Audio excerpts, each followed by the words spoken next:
cannot wield the powers of the other two. Yet moonlight has a way of blending together. Each can reflect the other's glow. So when our fingers touched, I was able to restore my strength by drawing Kuvaki from the eternal moon's marrow. But this method of recovery is painfully slow. If only we could find the... It's the wild hunt! Even faster than we expected. We'll have to finish this conversation later. See how those wild hunt creatures are running away from us. They're likely just a scouting party, which means Rear won't be far behind. Then what are we waiting for? Let's get the...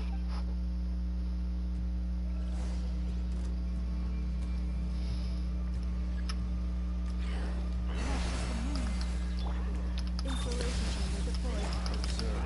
Oh, they just keep coming! This is driving me nuts! Rear's closing in on us.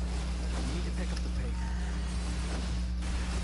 There's too many of them! And this time, we can't fall back on Kutar's house to escape. This goes on much longer.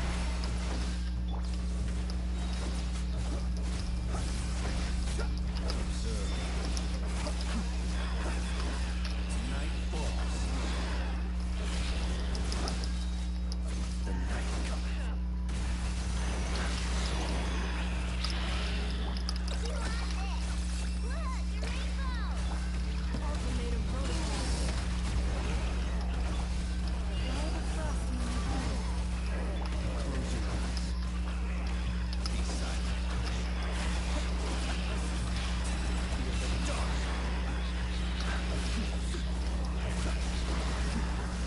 Beware the creatures of the night. Annihilation mode. With one heart. Oh yeah, I'm gonna tell you that Borderlands 4 is on discount right now. Be silent. Yeah, I know. Night falls.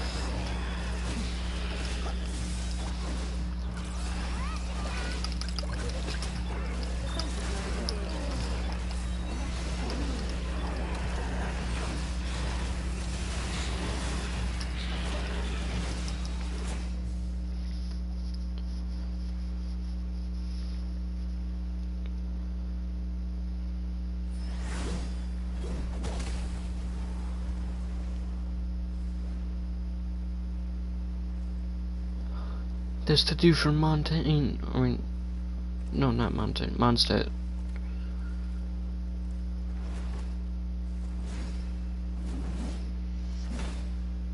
Mountain.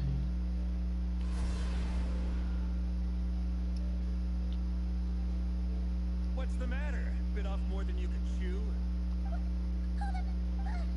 Who are you? Uncle Varka! You're back from Amspartnir? Oh, you're Varka? Grand Master of the Knights of Favonius? We can save the intros for later. Right now, let's get you all out of this hellhole. Follow me.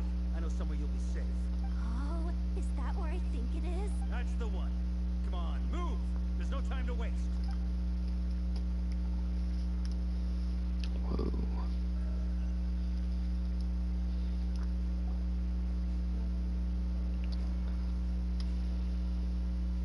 Wow! Where are we? This is so well hidden. Well, that goes without saying. This is the Knights of Favonius' meeting place in Nodcry, and a contact hub for the Northern Intelligence Network, aka the Black Market of Intel.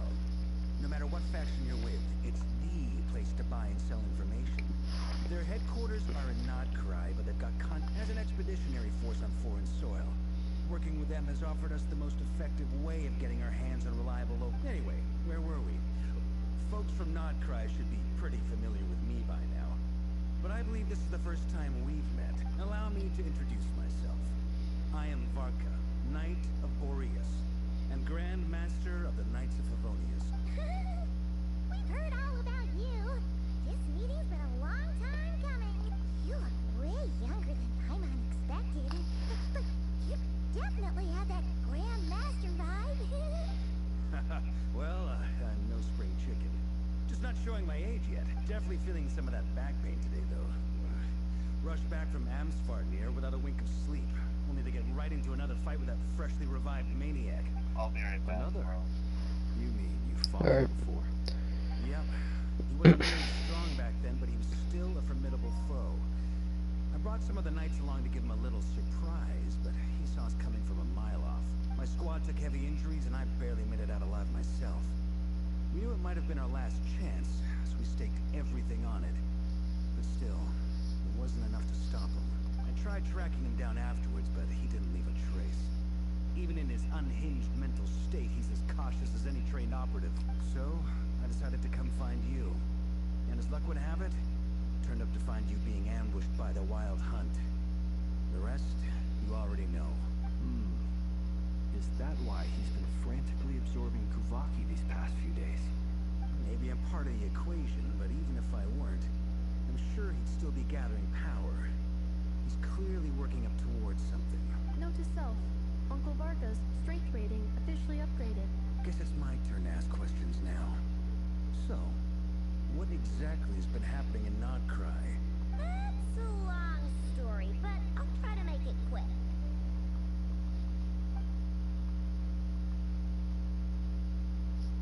Wow, I had no idea so much had happened. Sounds like you guys have really been through it. So, the Kutar is actually a Fatui Harbinger. And all this Wild Hunt activity in Nodcry is the work of the Raker of Solnari, one of the 5 sinners. That's a lot to take in. Need some time to wrap my head around it all.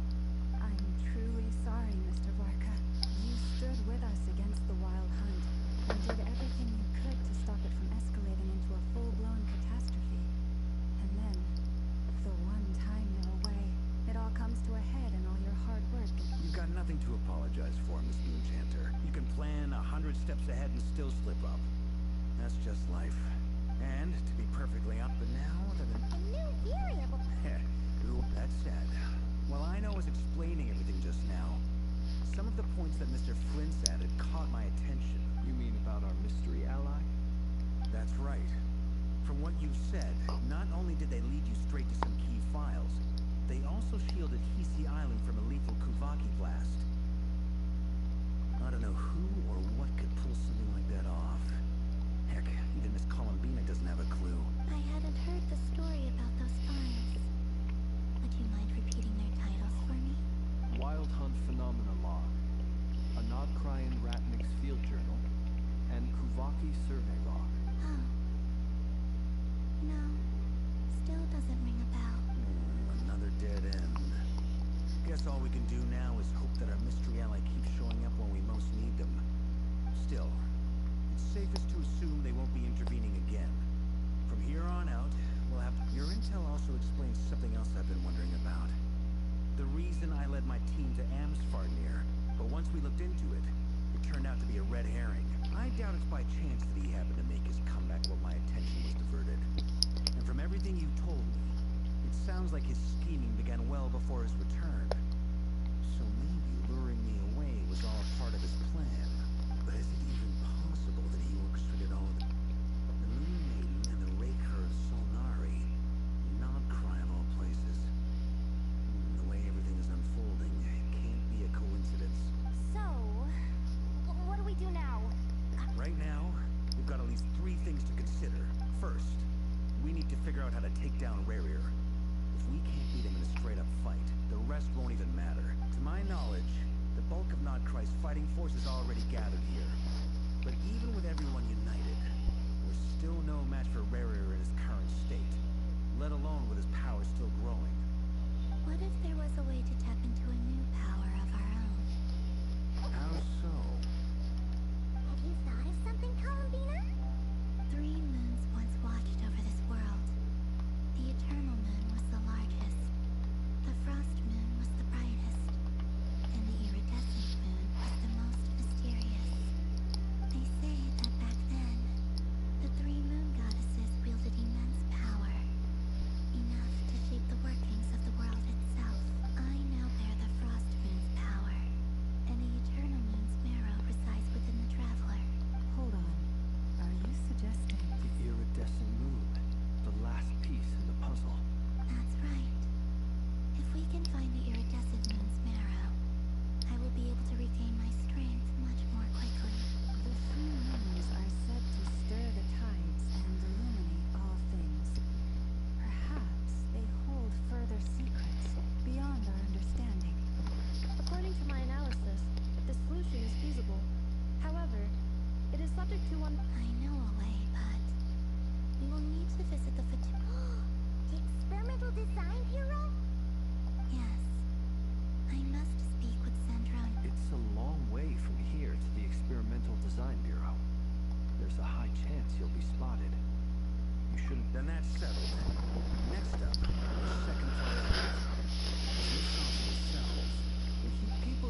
conclusion for someone who's so painstakingly meticulous when it comes to dealing with machines. She heard me.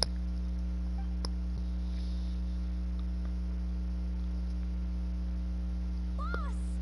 What are you doing here? I'm now asking myself the same question.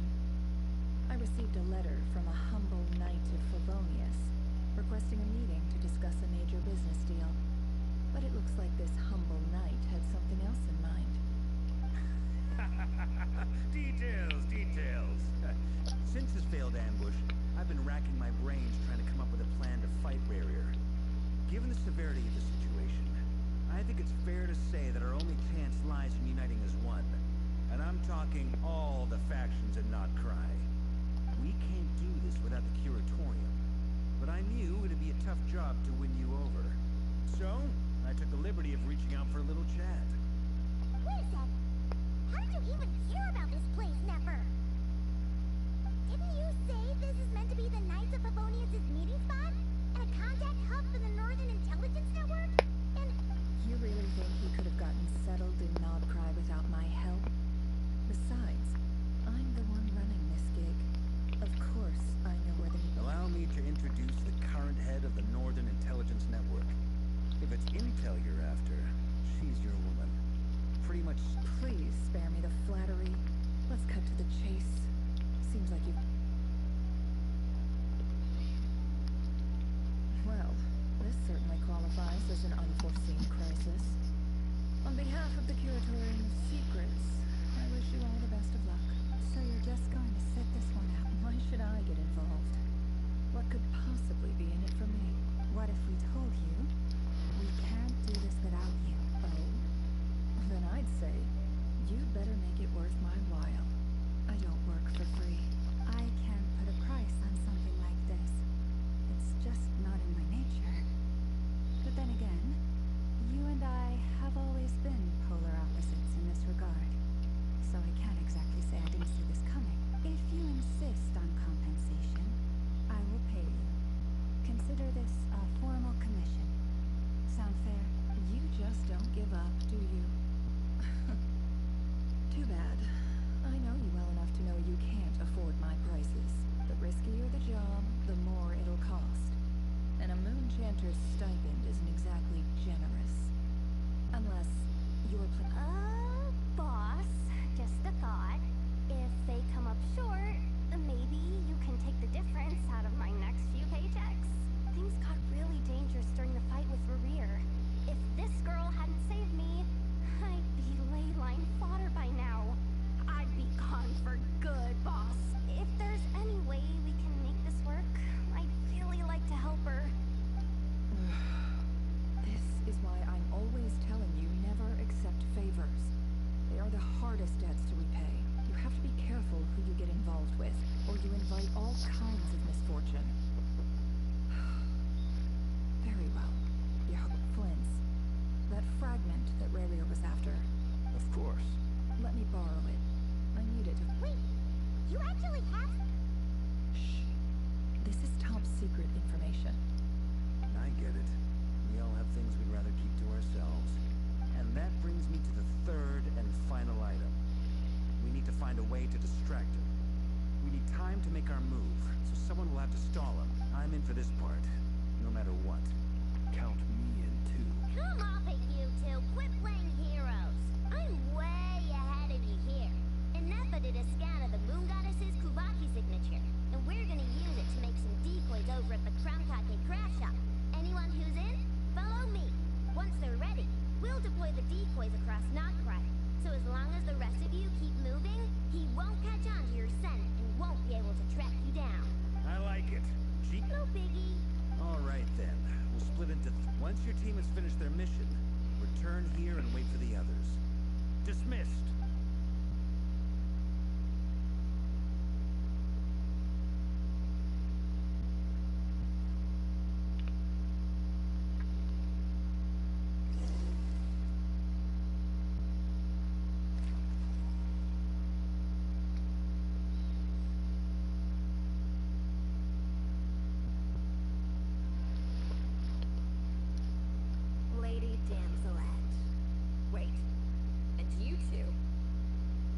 you doing at the Kuvaki Experimental Design Bureau?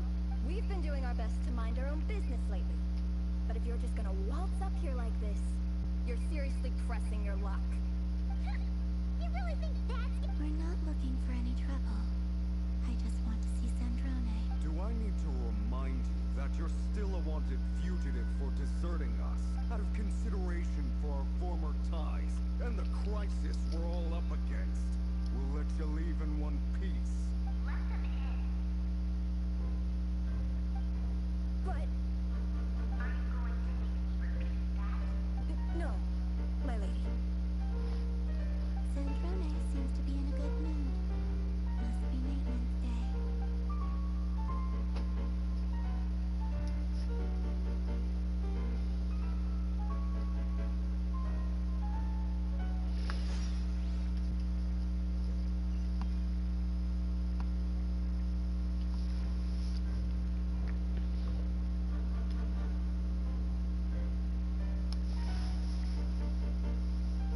So tell me, to what do I owe the honor this time?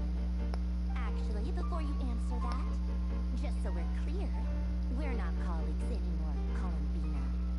I don't owe you anything. I promise it's nothing big. It seems like you've gotten the wrong idea here. The only reason I let you in was because I was bored. It seemed like a way to kill some whatever miscalculations I may or may not have made in the past. I haven't lost the plot enough. I'd like to speak with Arlecchino. What? Huh? You mean that... I'd like to speak with Arlecchino. Is she in Nodcry? No, she's not. Once the work on this facility was completed, she went back with the Rooster and Regrator. The only ones in Nodcry are me and... What is it you need to speak to her about anyway? Rerir is hunting me. If I'm going to face him, I must first retrieve the lost moon.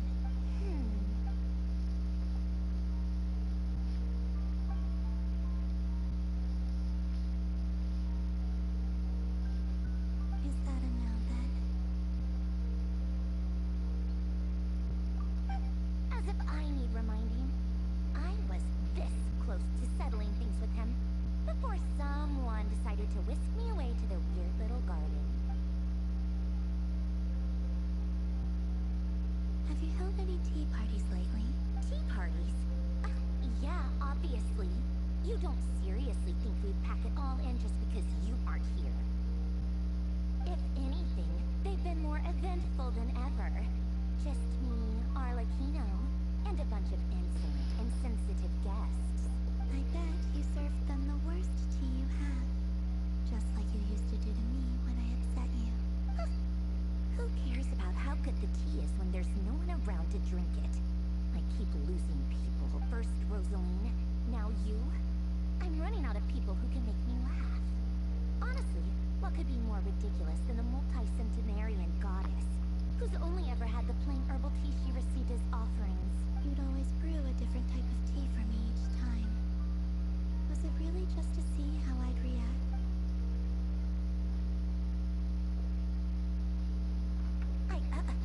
Well, duh. Why else? Watching you squirm was practically my only form of entertainment.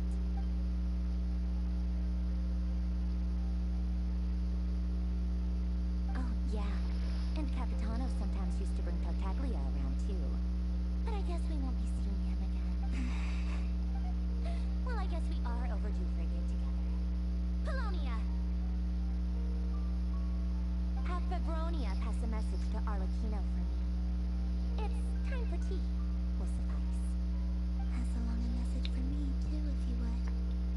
My body cannot contain the marrow of 2 moons, so I'll be leaving one of them in her care. Excuse me? Who said you were on the guest list? If my tea meant that much to you, maybe quitting the Fatui wasn't your brightest move. Back when you were under the Tsaritsa's protection, no one would have dared come at you so openly. But that protection didn't come for free. In fact, I paid dearly for it. At the end of the day, it was just another transaction. I just got tired, that's all.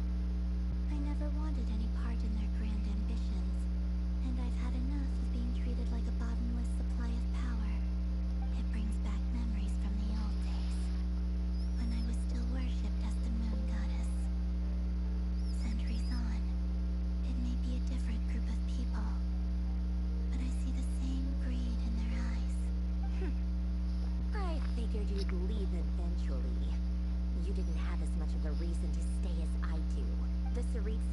shelter and protection. But that was it. Nothing more, nothing less. Meanwhile, the Fatui demanded everything. I get why you left. And frankly, I have no interest in dragging you back just because the higher-ups told me to. But if you keep hanging around with this riffraff, the next time we cross paths, we might be enemies for real.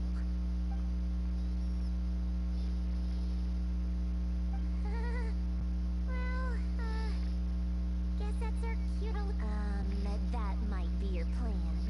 But it sounds like someone else wants you to stay a little long. Huh? What do you mean? Listen.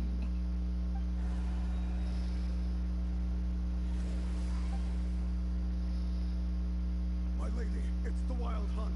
A horde of Another uninvited guest trying to crash my tea party. Clear the area. I'll handle this. Wait, what?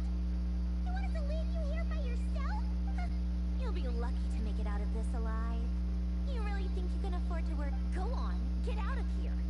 You may have stopped Polonia from crushing him last time, but I've made sure that won't happen again. The entire Experimental Design Bureau is rigged for war. Stay and watch if you want, but it'll be at your own risk. You're not flagged as friendlies in the weapons system. Don't tell me what to do! Look, if you're leaving, make it quick. Or you'll just... stare all you want, Columbina. You're not... I know. But thank you anyway, Zandronic. This is exactly why you shouldn't hang around with those people. All their melodrama and sentimental non...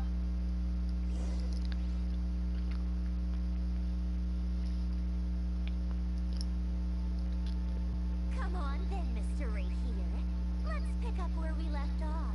It's your Wild Hunt monstrosities versus my beautiful creations.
this is your method for investigating Rarier's past.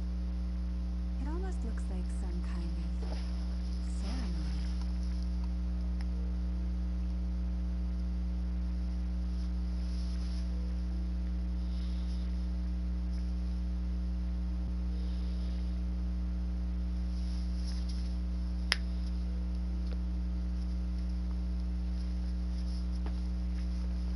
Good deduction. But it's quite a different affair from what you're used to with the Frostmoon Scions. Whoa! First time I've ever been in here. Boss always said it was off limits, so I picked. Oh, I guess this must be Sumero decor? That's where Boss is from. And that nice shopkeeper who sold me my treasure compass.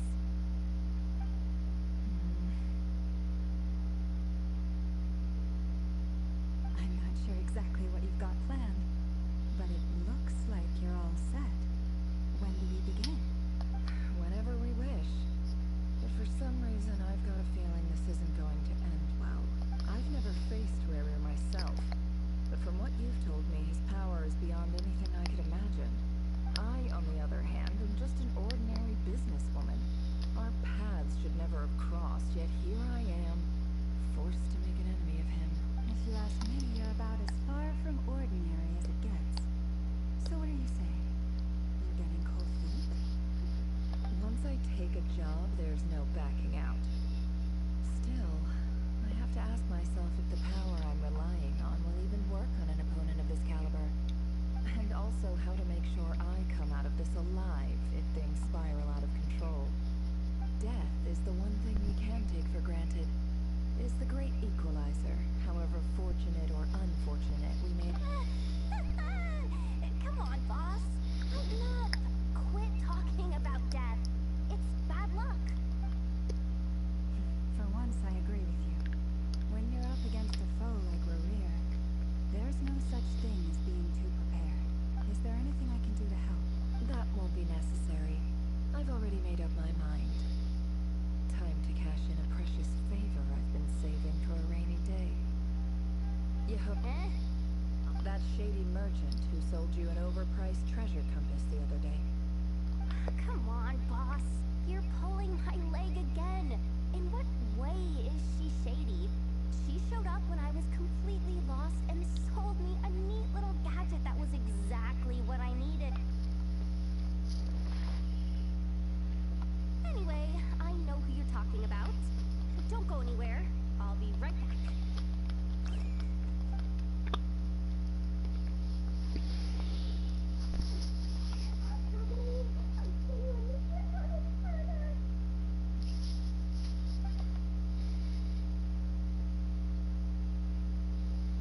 Hey, aren't you... What is it?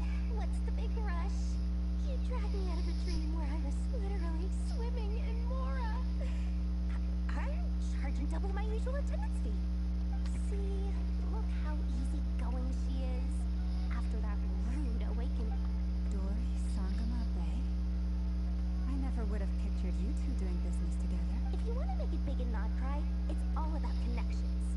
Lady Nefer just so happens to have a lot of intel that interests me. And she also did me a big favor in the past. It was back when I first arrived in Not Cry. And wouldn't you know it, that's when I've been giving her 30 plus any other friends he's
Don't trip up on your way back, friend. See you later! You're my favorite shopkeeper.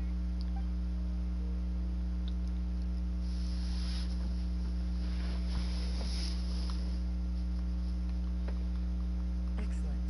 Everything is well and truly. After initiating the ceremony, your minds will follow me wherever I go. You will see many strange things in your mind's eye. So remember, don't be frightened, and don't make a sound. Now then, let us peer into the Raker of Solnari's past.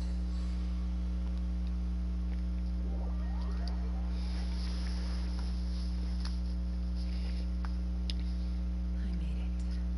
I don't recognize this style of architecture. Must be Conrian.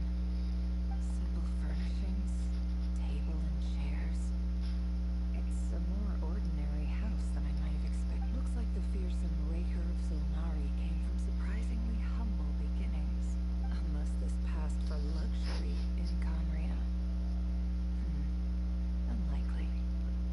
It was said to be a very prosperous nation, anyway.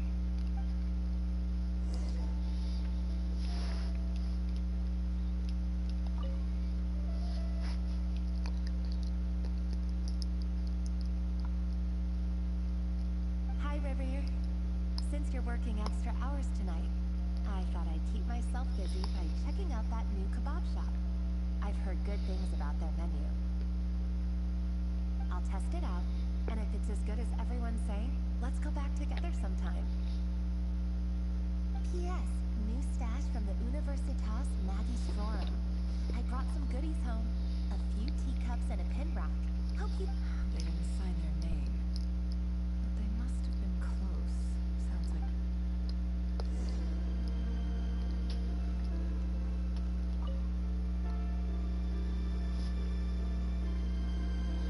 I went over to Joseph's for drinks today. They have a fine collection, but I went alone. If Felindus was tied up with something and couldn't make it.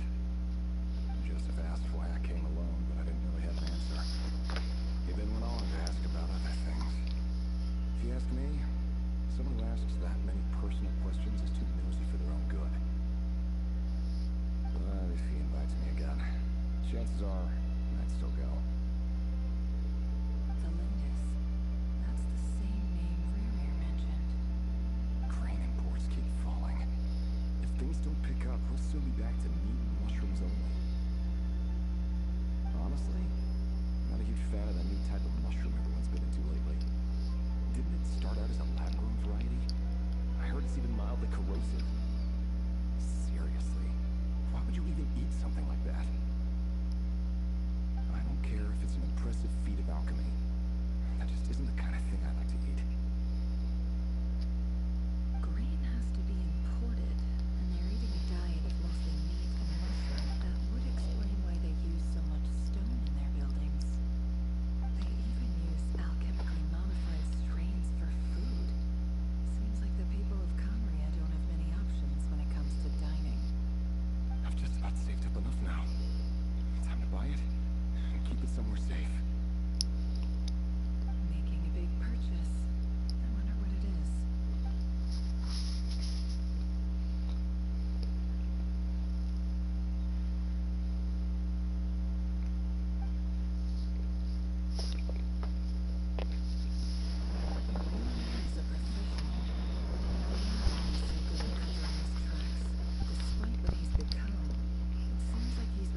What a surprise to see you here, sir. Hello there, Rerir. You need not address me so formally outside of court. He doesn't get that much free time, so I invited him over for a drink. Even the court prophet deserves a break every now and then, right? Well, I'm flattered. So, what are we discussing today? Hey, don't look at me. As far as I see it, you don't need an excuse to have a few drinks. Come on, don't give us that. Didn't you say you were about to pop the big question? How's that coming along? Who'd have thought the great Twilight Sword was an even greater gossip? I just didn't expect you to be the first one to settle down and get married, that's all. Yeah. If you told me that a few years ago, I wouldn't have believed you either. So, are you planning to come clean about your job then? I'm guessing you still haven't told her. Sure, I'll have to tell her at some point. But I'll need to pick the right time and place. To be honest, I have no idea how she'll take it. Come on, stop being such a pessimist. For all you know, she could be thrilled. I bet she'll be much more impressed by your actual job than the one she thinks you're doing now. A member of the King's Guard. Quite the cover story. Does the king himself even know? Of course he does. Anyway, enough about me. How have you been? Me? Same old, same old. Nothing much to... What's up, Ved? It's nothing. Vedifulnir, Dainsleif's elder brother, renowned throughout the court of Conria as the Visionary, and said to possess a wisdom far beyond the reach of any ordinary man. And yet, despite the gulf between us, he seems to have something to say about me. Does he even know me? Does he see me as a friend of his brother, or just another of the Vinster King's blades? Why did he react so strongly? Was it really to do with what we were talking about? Brown, curly hair and brooding blue eyes. So this is what Rerir looked like back in the day. Perfectly normal. No different from anyone else. As frightening as this monster is in the present, there's something even more unsettling about seeing the human he used to be.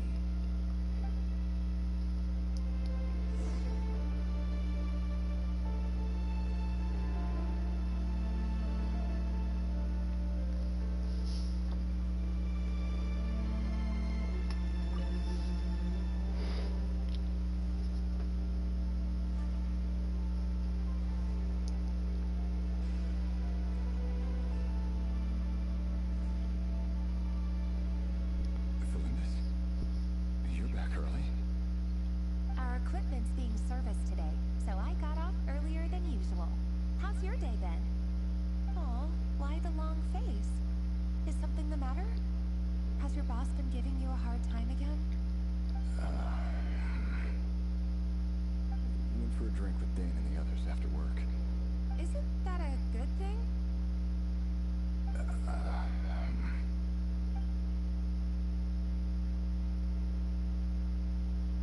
Vedifulnir showed up today, too. You know, Dainsleif's older brother. Ah, Mr. Vedifulnir. Yes, I've heard of him. They say that everything he says ends up coming true. He overheard Dainsleif mention that I'd recently proposed and seemed to have an issue with it. But when I asked what it was, he kept it to himself. So, you're worried? You can be such a child sometimes, Revier. We're nobodies. Why would the Visionary be concerned about us? I'm sure someone in his position has much bigger fish to fry. Maybe you're right. You worry too much, Revier. We've been together for ages now, and everything's been going so well, has it not? You've even proposed to me. So, you do remember. Tell me then. What's your answer? Like I said, I need some time to decide. You can't just rush into things like this. We may be nobodies in the grand scheme of things, but if we want things to work out, we've still got to plan ahead.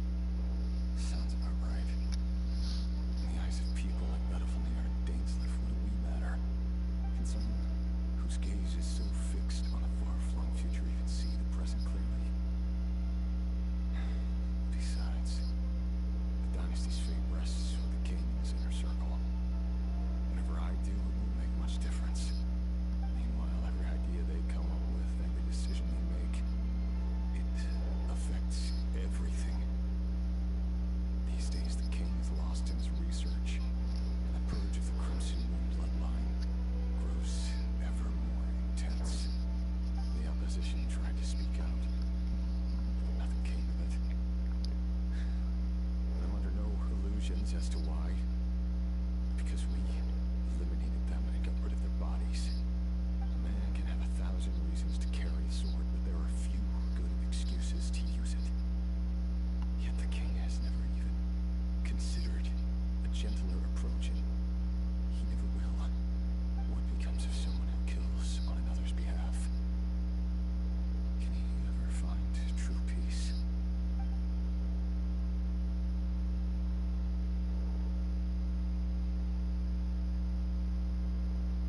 Philandus,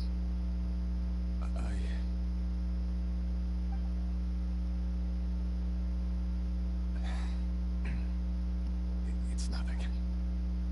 You were right. Fate has never smiled upon nobodies like us. But by the same token, it's unlikely to bear a grudge against us either. There's no reason we can't keep living happily together, cherishing the simple joys of each day as they come. See? You just need to stay positive, Revere. I can feel your warmth, your breath. You're right there, right by my side. Just seeing you makes me happy in a way I can't explain. And that's something that no one could ever take away from me. So smile, my love. Let go of that frown. You're right, Philandus. I've just been overthinking things. That's better. Getting caught up about things like this will only ruin our evening.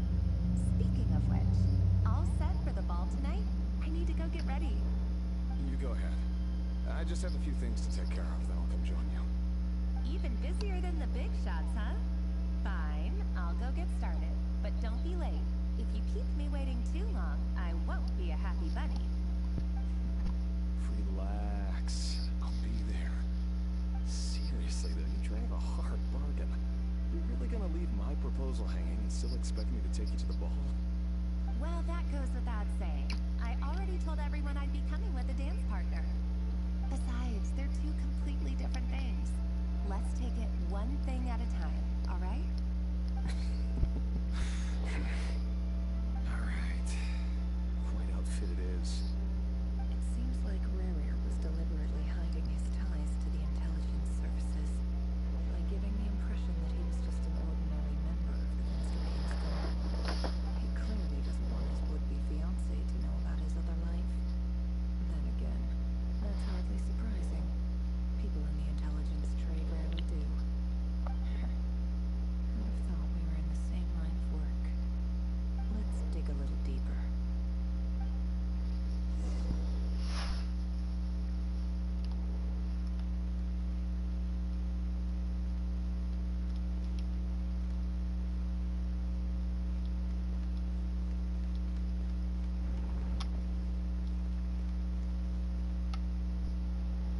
Our last operation was a resounding success, and all thanks to you, Rehir of Solnari. In total, we apprehended 32 dregs of the Crimson Moon, and 67 accomplices. After all these years since the dynasty's fall, so many of them still linger on. Indeed, cannot be denied. Yet it was destiny that the Crimson Moon should be overcome by the eclipse, and that His Majesty, the all-seeing Vinster King, now guides our nation on the path to prosperity. Conria has no further need for a dead moon. But alas, there will always be those who refuse to see the truth, choosing instead to romanticize the past. That's not entirely true. Much about the Crimson Moon era was worthy of remembrance, and that's exactly why they keep trying to see it restored. Many of its secrets remain unsolved to this day. As it happens, that's precisely the field of study my partner is devoted to. You still haven't told her what you really do for a living. Where would I even start? How do you tell someone that you're one of the king's hand-picked executioners? That your hands are steeped in blood? You didn't choose this life, any more than I did. Orphans like us don't get a say. But I'll sure as heck be the one to pay for it. Speaking of which, we need to be more rigorous in the way we identify direct descendants of the Crimson Moon. Someone, it seems, has strong opinions about my future plans. Most likely my marriage in particular. I have a feeling that we may soon become targets of the Crimson Moon's retribution. Your concerns are not unfounded. They've taken out many of our colleagues these past few years, and for that very reason. These are no helpless lambs we're leading to the slaughter. They're wolves in sheep's clothing. Take care, Rehir of Solnari. I look forward to toasting you at your wedding. Thanks, Thorkel. You look after yourself, too.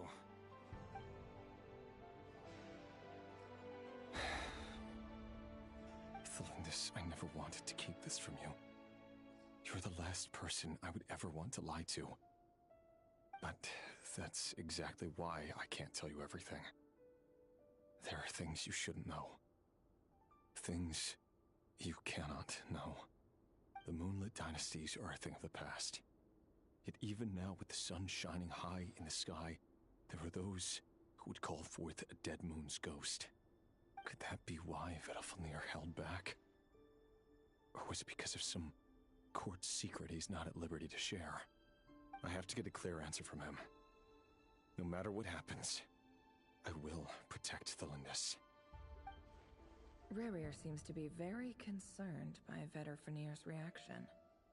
Vedalfnir and Dainsleif, the Visionary and Twilight Sword. So that's what they were really like. I've investigated this whole area now. There doesn't seem to be any other memories here. Should I try somewhere else? Wait a second. What's this black smoke?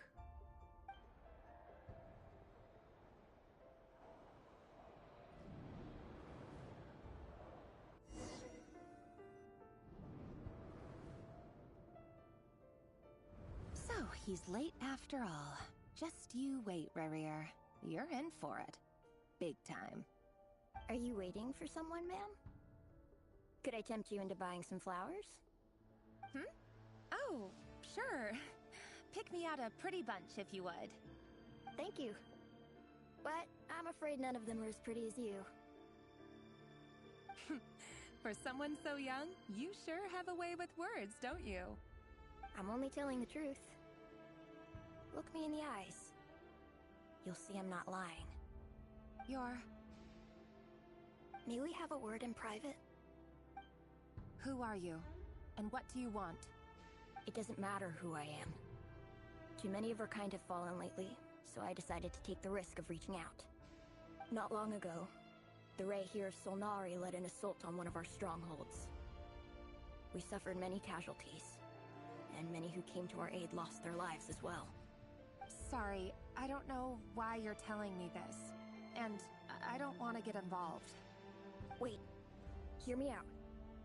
This time we finally got a clear look at his face and learned his true identity. His name is Rehir, and he claims to be one of the King's Guards. What did you say? A cruel irony, isn't it? The man you're set to marry leads a double life as a brutal executioner. But surely, you must have caught a whiff of the blood on his hands. Why are you telling me all of this now? Simple. It's because... How strange. Rehir was nowhere to be seen in that memory. It clearly belonged to Thelindis. Rehir couldn't possibly know what happened if he wasn't even there. Why would her memories appear in his fragment? The ceremony won't last much longer. I think it's time to call it a day.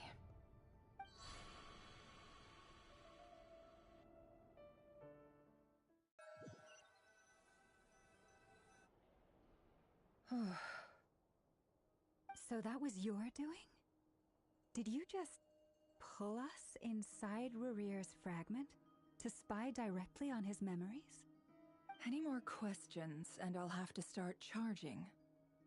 I had no idea you could do that, boss! Seriously, that was amazing! We're not worthy. We're not worthy! I gotta admit, though, I'm itching to see what happens next.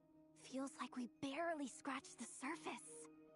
I'm just as curious as you are, but the ceremony only allows for limited time inside. That's all we can see for now.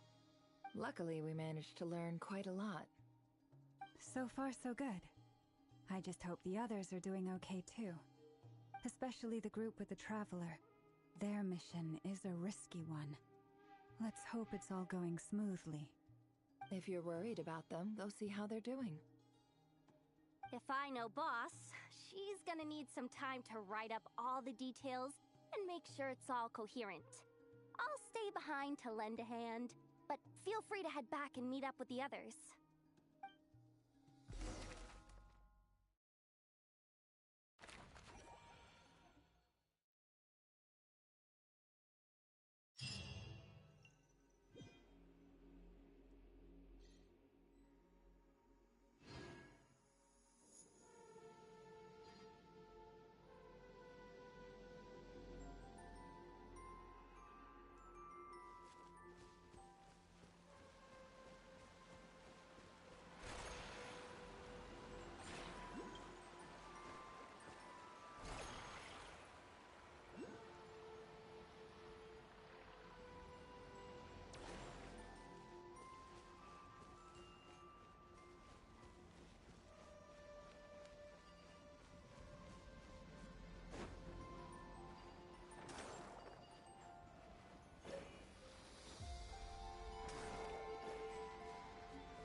Why are you just standing there with your mouth gaping? Ah, you must be stunned and at a loss for words. Understandable.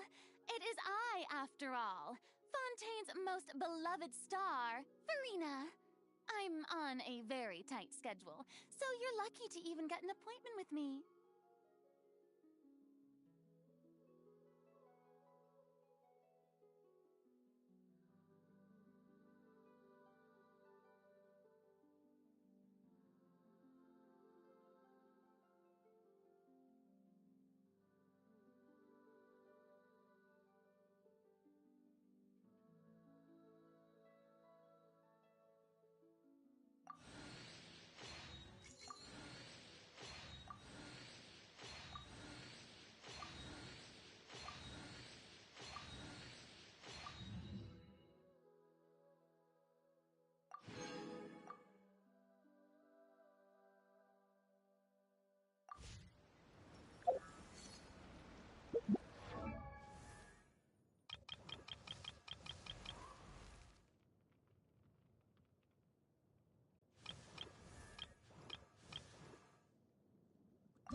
You've earned yourself a reward.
outlines your... Stand with me!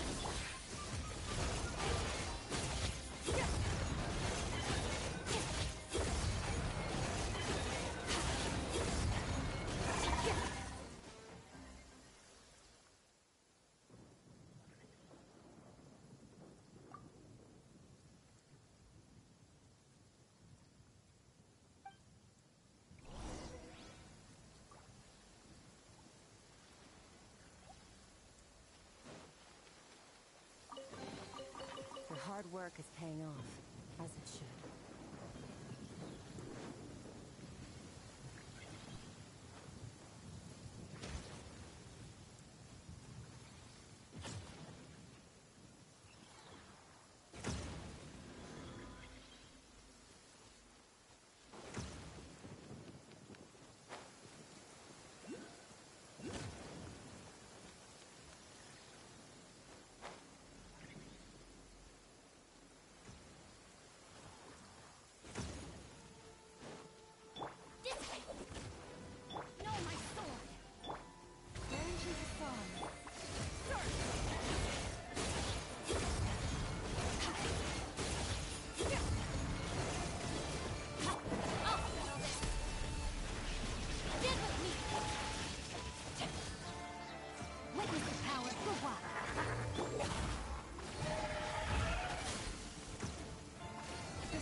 Rain outlines your face.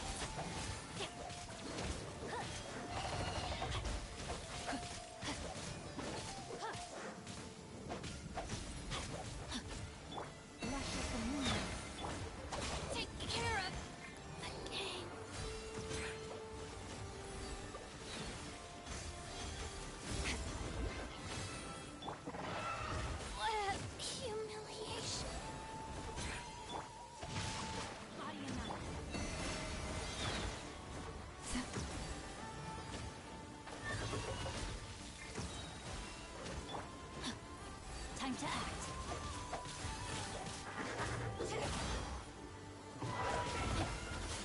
I let my guard down. Merciless.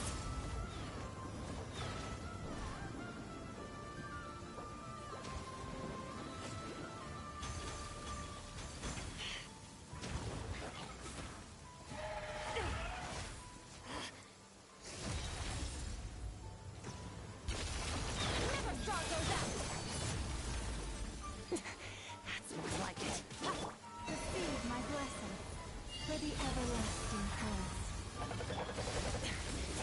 This is getting interesting.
treasure buried in time.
You've earned yourself a reward.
Oh, they've been prowling around for nearly 2 days now. These things just won't quit. Oh, they might not have seen us yet, but them constantly sweeping the area? Our way up? Oh, that's never gonna work. If they spot us, they'll run straight back to Rear. And once he knows we're here, it won't be long before he's breathing down our necks again. Oh, guess...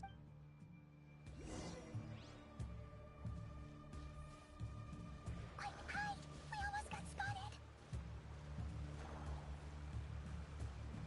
Phew! That was a close call.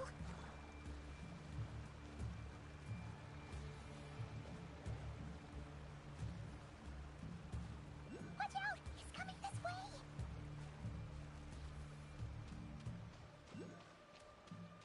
Keep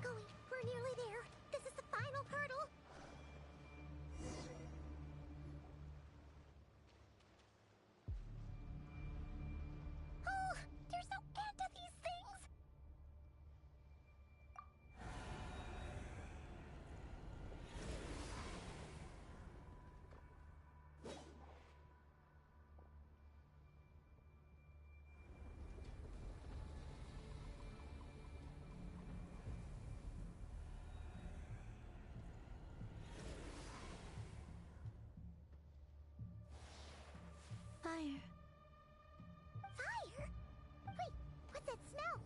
Oh no! There's a fire!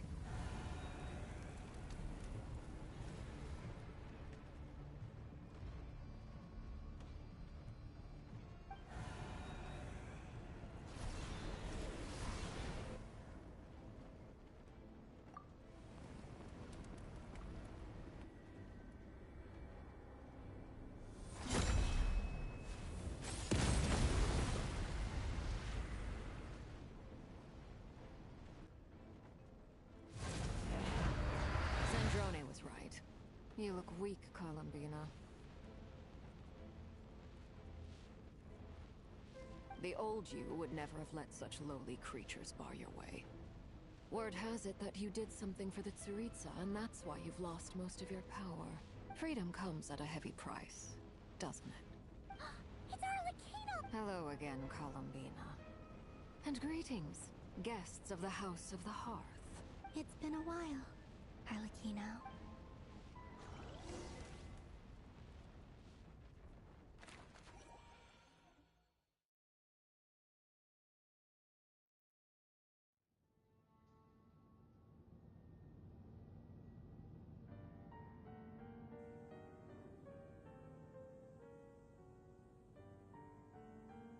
Stupid right here of stupid Solnari.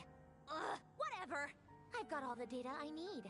Next time we meet, you're finished.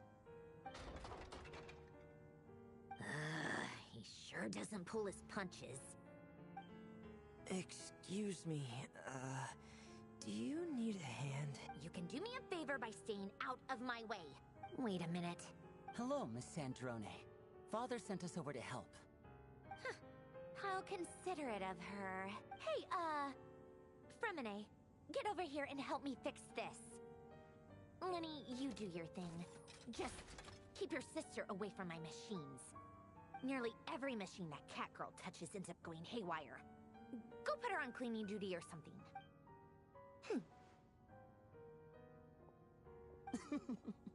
Then let's start downstairs. Fremine, we'll leave this place to you. You've got it. Wait a second. Pretty sure there's still some tea in the cupboard. If you want some, you'll have to make it yourself.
It's a relief to see you all made it back in one piece. Huh? Feels like there's quite a few people missing. Where's... I returned ahead of them. Flint is helping Aino and Anefa to set up the decoys and buy us some time. Boss is still wrapping things up on her end. She sent us back to fill you all in on the top secret intel we've been gathering. I see. Then let's get right into it. But first, who do we have here? You brought someone else in to help? Greetings. I was invited here to help as a longtime Tea Party companion of Columbina's.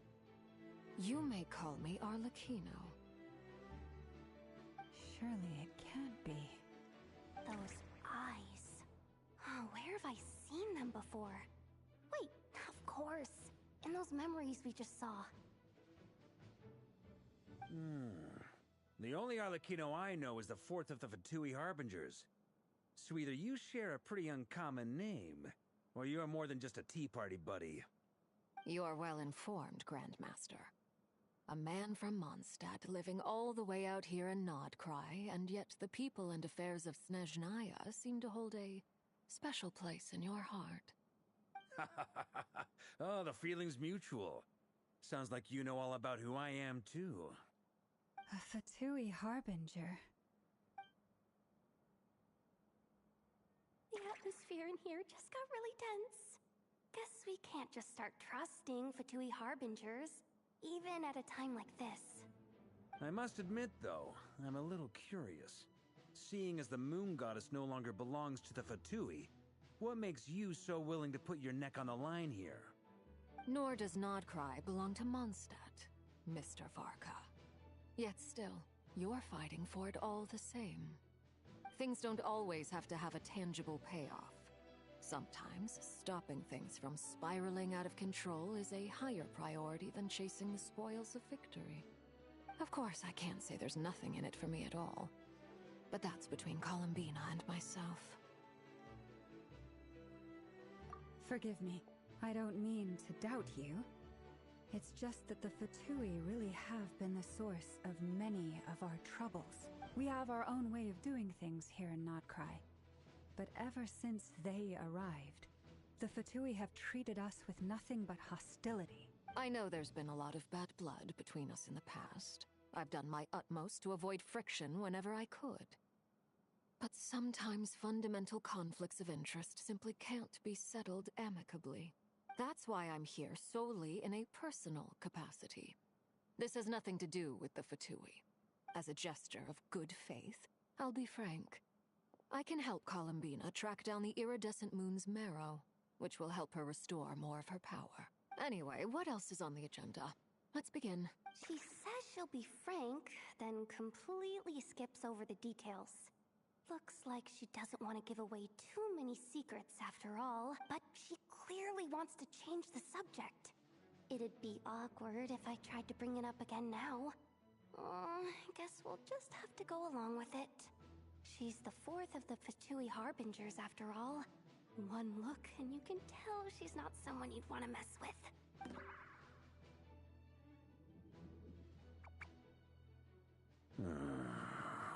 Well, since Miss Arlecchino sounds confident in her ability to handle that, we'll proceed to the next topic.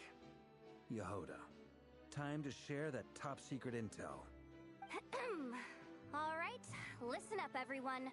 First, we now know that Rerir was originally a Conrian secret agent whose primary mission was to hunt down and assassinate the so-called Dregs of the Crimson Moon. The Dregs of the Crimson Moon? Mm-hmm. In the memories, there was a lot of talk about the Crimson Moon and Eclipse, and a whole bunch of other stuff from the time of Conria. To my knowledge, those were the names of two different Conrian dynasties. Long, long ago, it is said that the people of Conria worshipped the Crimson Moon, drawing a mysterious power from its reflection. But one day, a coup saw the Crimson Moon eclipsed, hence the name of the new dynasty that replaced it, and how it became the new emblem of Conria. Still, long after the Crimson Moon dynasty had fallen, the last ruler of the Eclipse dynasty, the Vinster King, still coveted the secrets it left behind. So, he sent the Rehir of Solnari to secretly hunt down the Crimson Moon's few remaining followers. In those days, Rerir showed no signs of madness. In fact, he was as normal as any other person. Oh, and he had a fiancé, or at least a would-be fiancé, called Tholindis. What's the matter?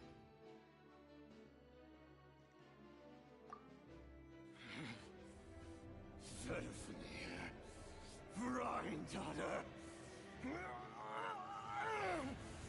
Lindis.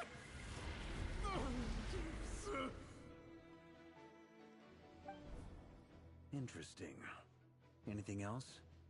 What about this would-be fiancé? Well, she was a researcher at the Universitas Magistrorum, but it felt like she was hiding some kind of secret. Oh, and one more thing. For some reason, Rerear's fragment also contains some of Thelindis' memories, though only a very small portion. Well, no shortage of potential leads, I'll give you that. In any case, it sounds like we can conclude that while Thelindis was still around, Rerear appeared to be lucid and quite normal. Thelindis, it seems, must have been the one thing in this world that he couldn't let go of. Tell me, though, were these pure-blood Conorians we're talking about here? Why do you need to know that? Hold on. If she was a pure-blood Conrian... Oh yeah! Just like how it was with the captain! If we could somehow find her, do you think there's any chance Rerear might regain some of his sanity? It's possible, but it would take a miracle. That merchant who Nefer knows, Dori Sangama Bay. Maybe we could hire her to look into it. All right, then. Let's keep working in our separate teams. Traveler, Paimon, Kutar, and Miss Arlecchino will go look for the iridescent moon's marrow. As for the others... On the way over here, I noticed that the Wild Hunt monsters, at this rate, the people living here will be in grave danger too. So I'm thinking of gathering together some of our followers to go wipe them out. I'll head back to the Curatorium and meet up with the boss. Feels good knowing we've all got something to be getting on with. Given that the Wild Hunt has been a lot more active lately, the Lightkeepers have likely begun their own operations too. If that is the case, someone will need to pass the news on to Flint's. I'll hold the fort for now, then discuss our next move with Flint's, Aino, and Anefa when they get back. All right then. Well, the clock's ticking. If that's everything, we'll be on our way. We'd better get moving too. We'll try to buy you as much time as we... Relax. Just do your thing. I decided to call in some backup since things are getting so hairy. Stay safe, everyone.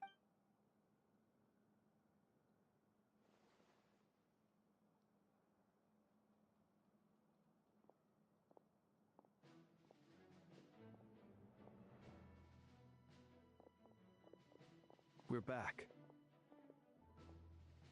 Did we get here a little early? Or a little late? A tad late. The others have already set off. To summarize, our resident moon goddess has found us a new ally, and Boss Nefer has uncovered some promising info. Everything going smoothly on your end? Not great. I don't know how long we can stall them for. The decoys are getting taken out way faster than we imagined. I'm gonna make some more later, but I need a timeout first. I'm so tired right now. Oh, right! Inefa, could you fill in Uncle Varka on what we just discussed with Flint's? Sure. Uncle Varka, you previously told us about how when you went to investigate a source of the Wild Hunt, but according to Flint's intel, several outbreaks of the Wild Hunt had already occurred. That was before Rerear had regained his body, when he was far from regaining his full strength. In other words, in theory at least, he still lacked the means to act in two places. Flint's, with everything that's been happening, the Lightkeepers across Nodcry are rallying to fight back against the Wild Hunt. They're gonna need your help. I know, I'm sure you're capable of coming up with something far more effective than decoys. But for now, you should stay here and get some rest. And Efa and I will head back over to Amsfartnir to see if there's anything I missed. I told you Uncle Varka would say that, didn't I? A deal's a deal. Not a word about my snack intake for the next week. Database updated.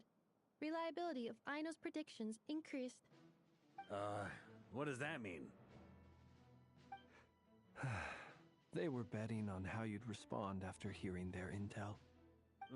It's the obvious choice, isn't it? That's hardly worth betting on. We already decided that Anefa should go investigate the situation over at Am. Someone needs to hang back and oversee our strategy meetings. And besides... So I've ended up with the easiest assignment. Well, I appreciate it, everyone. See you when you get back.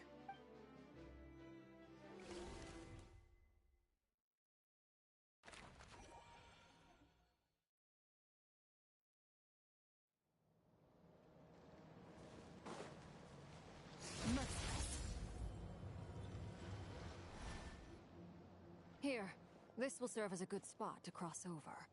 Arlecchino, hold up a second. Since you brought us all this way, would you mind telling us what you've got planned? We still haven't got the slightest idea what's going on here. And if even Columbina doesn't know— Simple. Because I am an inheritor of the royal bloodline of the Crimson Moon. And one of the last surviving embers of the Two Worlds Flames. Huh? Are you serious?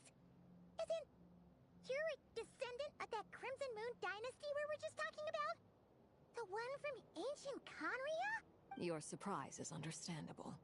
I was also taken aback when I first learned of it. But the more I thought about it, the more I realized the signs had been there all along. When I was young, I discovered I could wield a very special kind of fire. It coursed like blood through my veins and smoldered away inside my nerves. What's more, whenever I experienced strong bursts of emotion or drew too deeply on this power, it was like some kind of presence within the fire would begin to gnaw away at me, consuming me from the inside out. Exactly. That is why my hands are like this too. At first, I saw it only as a curse, but once I became a harbinger, the Jester apprised me of the truth. Together with my own investigations, over the past few years, there are several things that I have gradually come to understand. For instance, take the so-called Crimson Moon. In truth, it is nothing more than the shattered remnants of the iridescent moon, fused with the abyss to prolong its lifespan. Since this blood flame was bestowed upon me by the Crimson Moon, it is a fusion of the iridescent moon's former power and the corruption of the abyss. You all understand the nature of the abyss well enough. I draw upon its power, and in return, it hungers for my soul. This strange blackness is the mark of corruption it has left behind.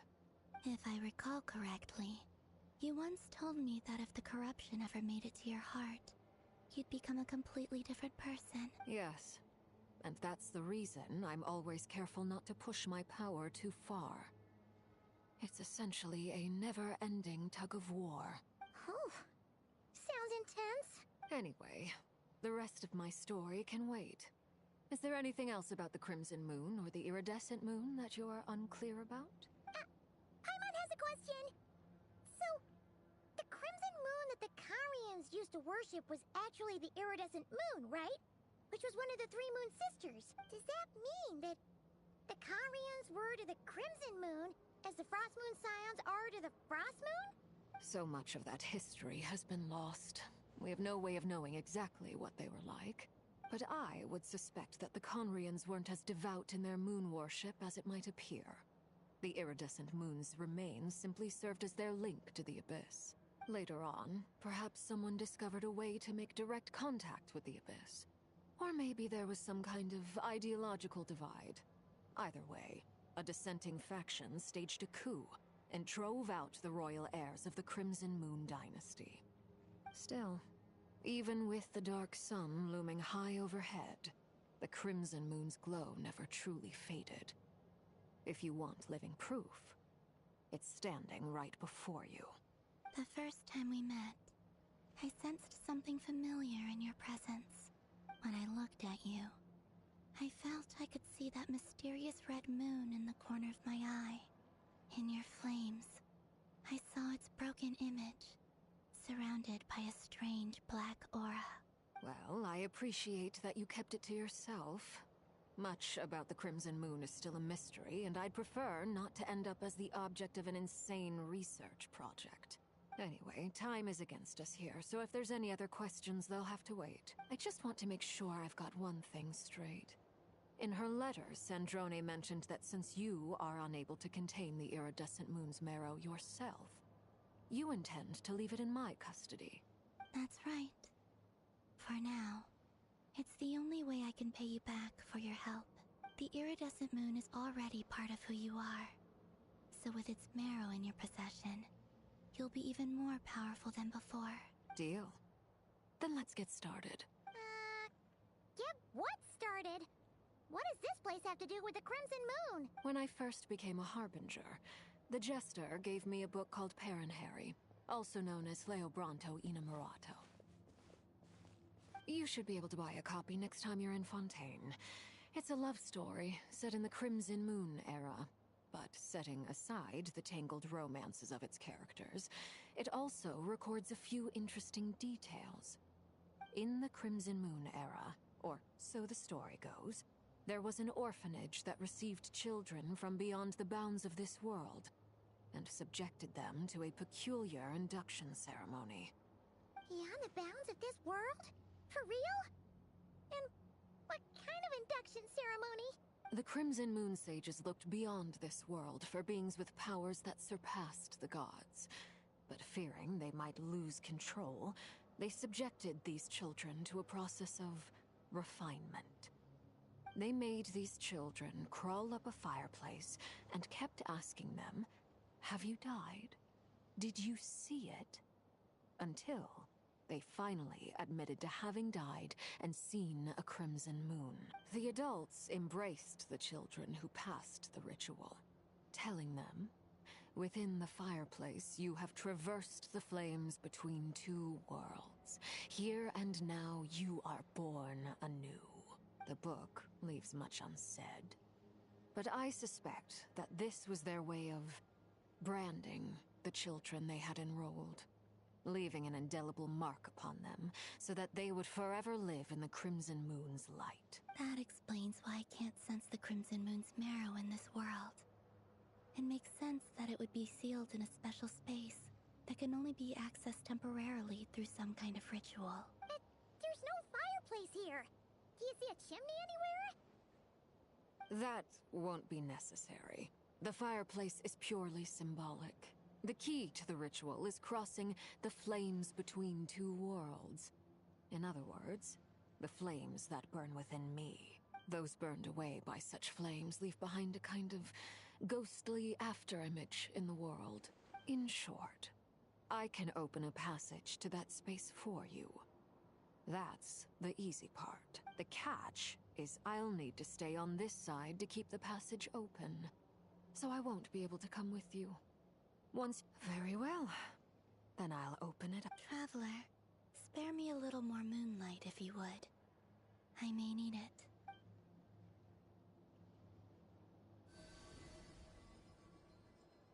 Thank you. I feel like I've recovered some of my strength now. It should be enough to move us.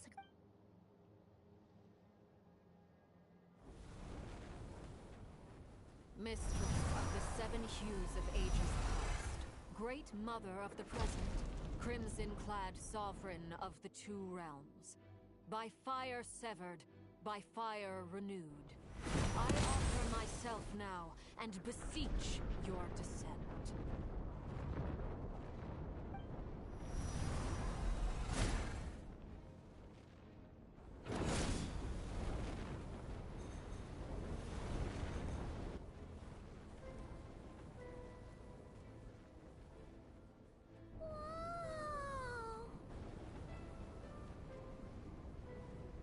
One word of advice. As you're crossing over, no matter what voices you hear, do not answer. Got it! I sense a sinister gloom inside, but also the familiar light of the moon. I feel that I am about to meet an old friend who has changed beyond all recognition. All right, let's go.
practically filled the entire place.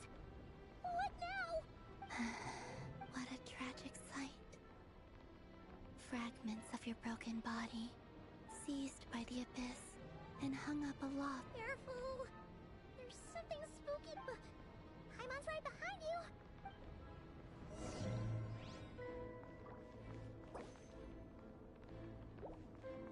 By the way, Columbina, didn't you tell us that the iridescent moon had shattered into pieces? The moon up there looks pretty whole to Paimon.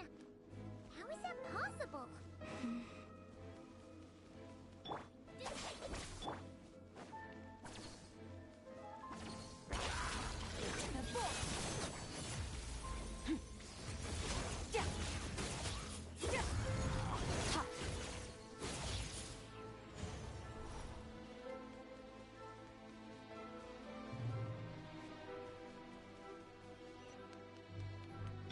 Bond is strong. Just like I thought. It was only a facade.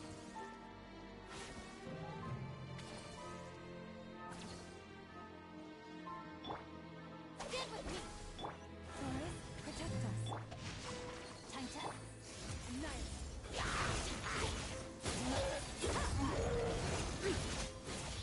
Mine to wield.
Bond is strong.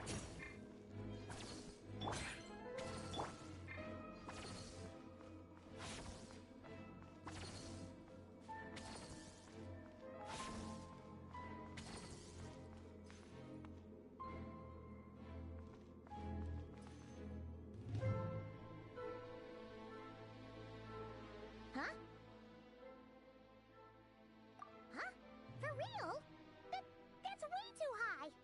No. I'm not sensing anything up there. It's coming from under the mountain. Let's see. Ah! There's some kind of weird shadow over the... Wait, see that? Looks like a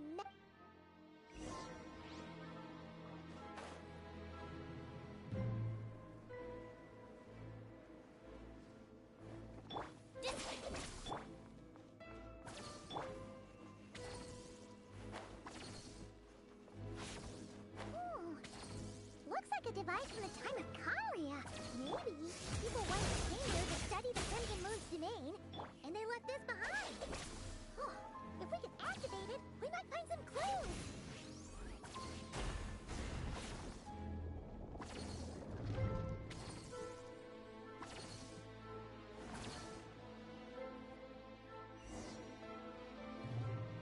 Hey, look at that! Now that the you think these mechanisms might be the... Felindis, we'll leave the rest of the research in your hands. We'll be heading back now.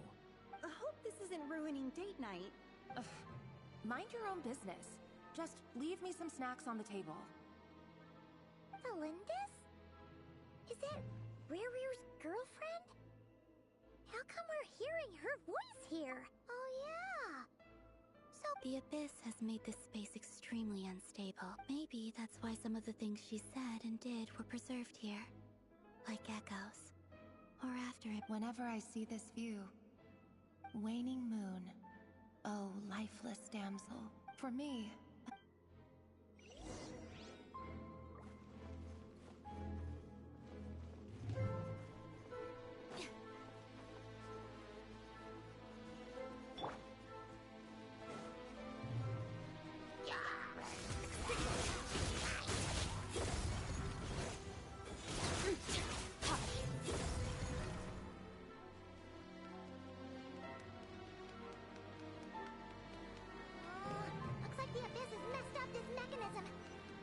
a way to get it working again. Let's see if there are any other devices nearby.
See. So the moon marrow, or rather the power of the 3 moons, is the key to unlocking... If it really does exist, then maybe this madness can...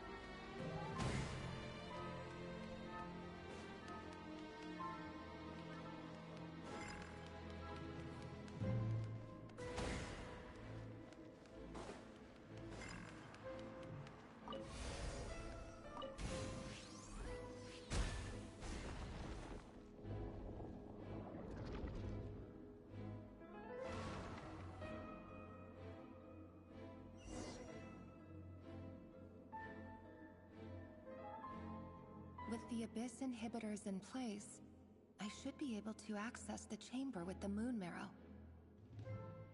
Oh, Revier, with every step you take, you're drifting further from what you truly desire. But you're not the root of the problem. Ever since that outsider set foot in Conria, the Vinster King has sunken deeper into madness. If only I could get my hands on that outsider.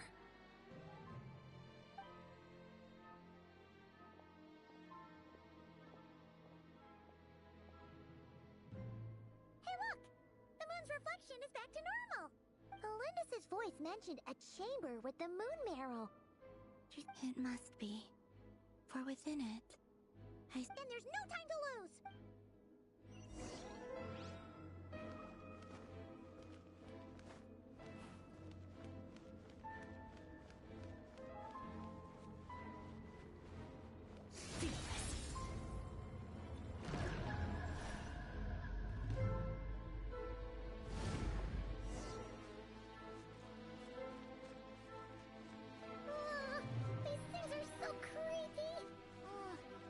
Looks like we'll have to destroy them if we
the iridescent moon's marrow! Oh, but we'll need to destroy these things before we can reach it!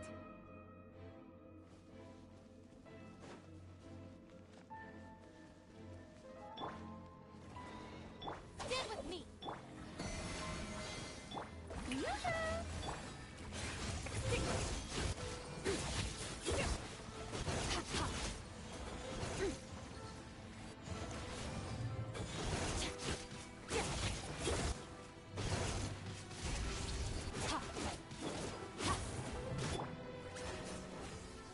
Shower me with grace! Receive my blessing.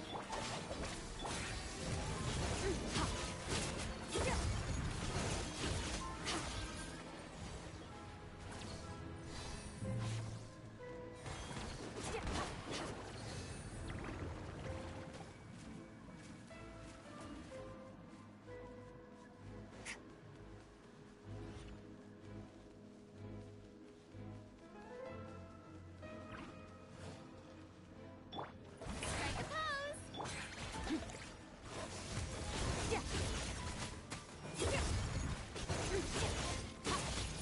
Mine to wield.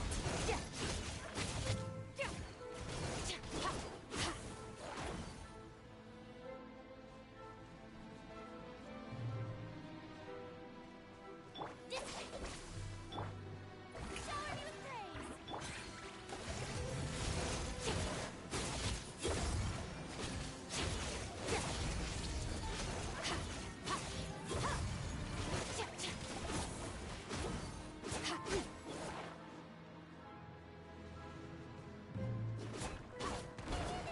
We're so close! Stand with me! Strike a pose!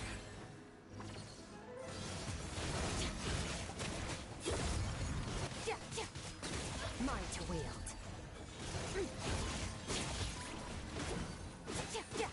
By the frost moon of old.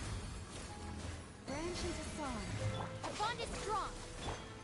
This is trouble! Annihilate.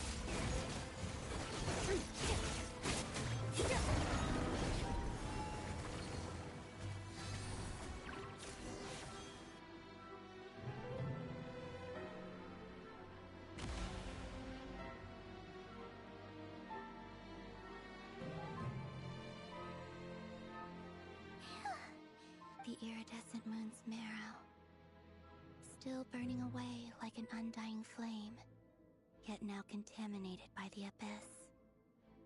It has taken on a new form entirely. If we can purify the abyssal power within, we should be able to obtain its untainted essence.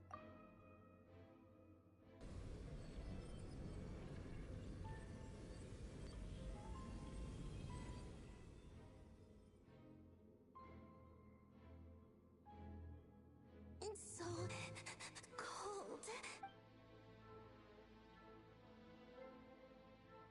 Is it you? Are you here? Huh? Are you... At long last, I can see you once more. I'm sorry. I lied to you. Even knowing what was to come, I still couldn't let go of the fear in my heart. As death drew near, the moment the moon shattered, tell me, what was it? You look so puzzled, but trust me. What was that all about? It sounded like she was speaking to a lot. Perhaps. She took me for the goddess of the frost moon she once knew. For a fading soul like hers, our auras must be too similar to teleport. But anyway, we've got the iridescent moon's marrow now. Alright.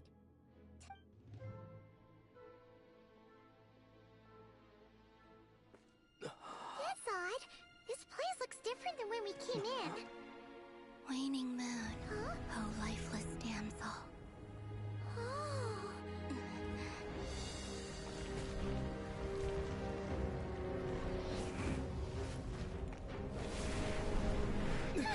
Hurry! The place is collapsing!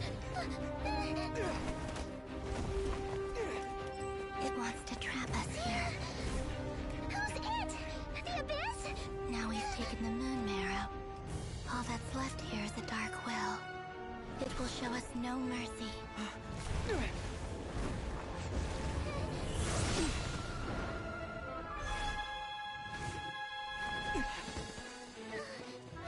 it back! The Crimson House!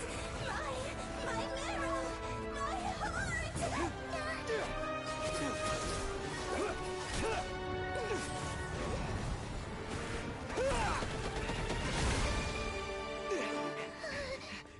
Finally! Huh? Oh no! The exit's blocked! They're back! Now what do we do? This is where you fall. Witness my rise. What are you waiting for?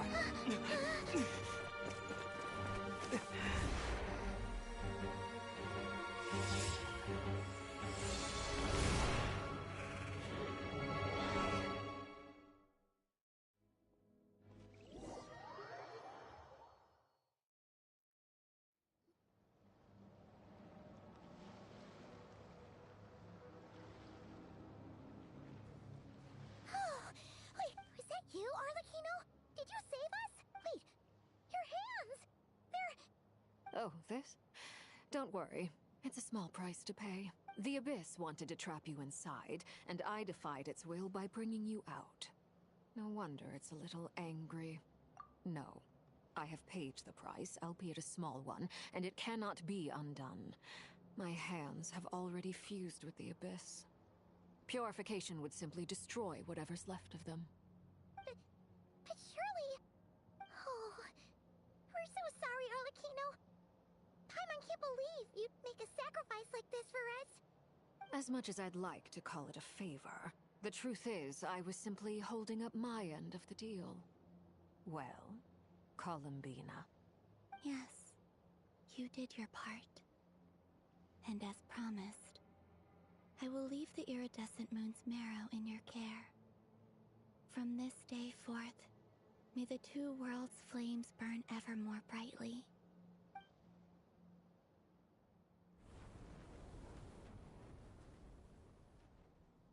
I'll take that as a blessing. Now, Columbina, give me your hand. Accept this moonlight I offer in return.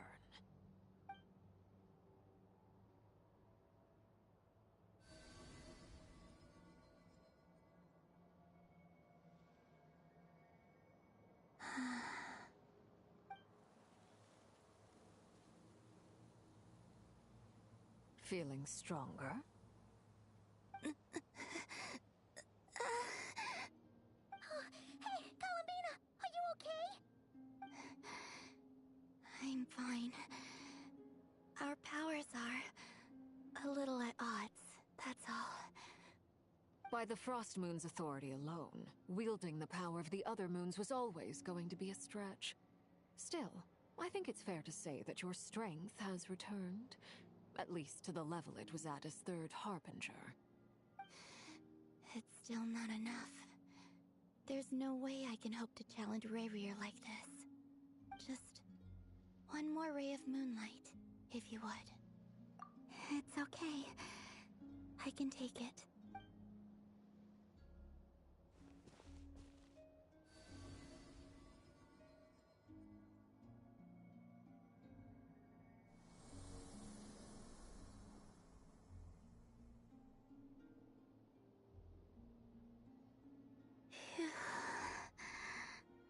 How about now? Fighting fit? At the very least, I won't have to stay hidden like before. I want to see him gone from Notcry. The Rayhear of Solnari and his wild hunt must be sent back where they belong. Well, it's good to have something to aim for.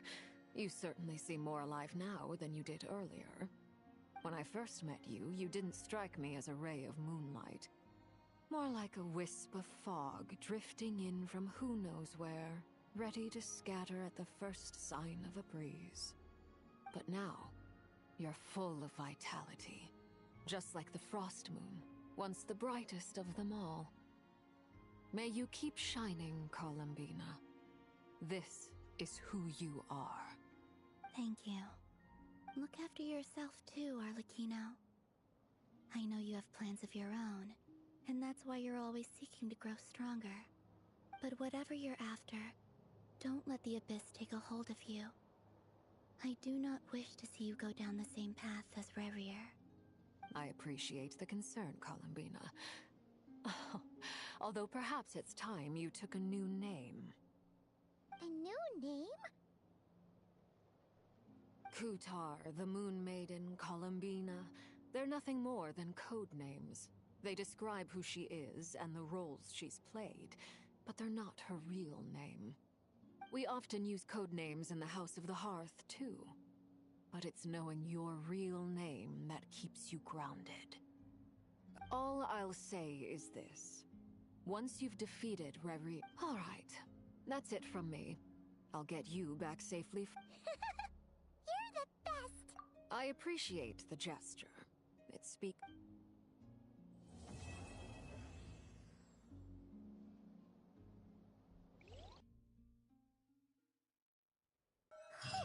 It was a close call, but we got the iridescent moon's marrow and restored Columbina's strength.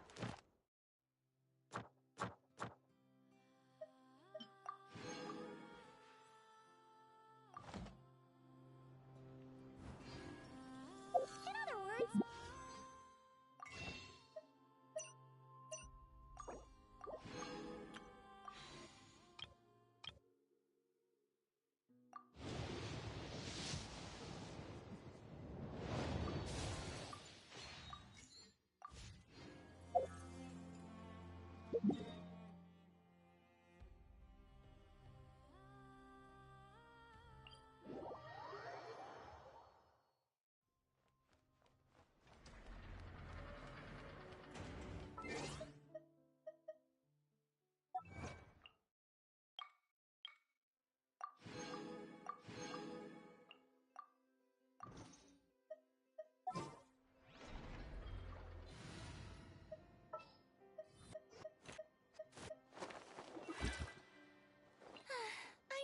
miss me.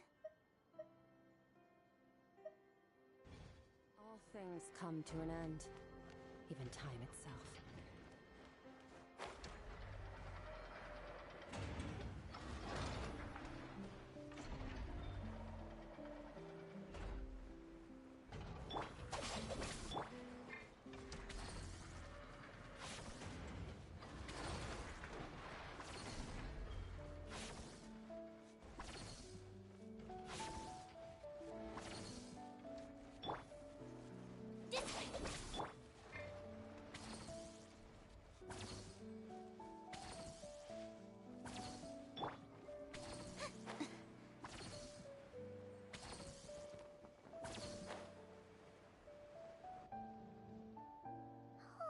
Do you think the others are making good... Oh, hey, look, Prince! What? All is well, thank you.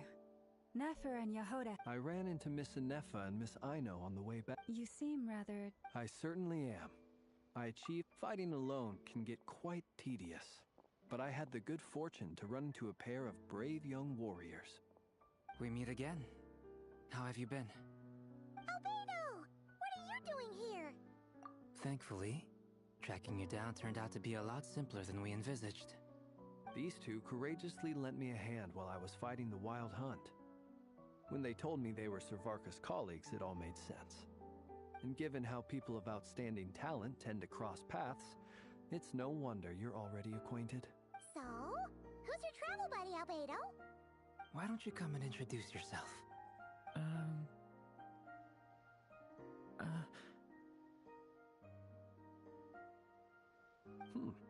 A gentleman of few words, I see. And It's nice to meet you. Again. We've technically met before. Wait a sec! You're Minnie Durin! That's right. It's me. I'm glad to see you again. By the way, he says it's okay if you drop the mini. Yeah, I'm not as mini as I used to be. Interesting, isn't it?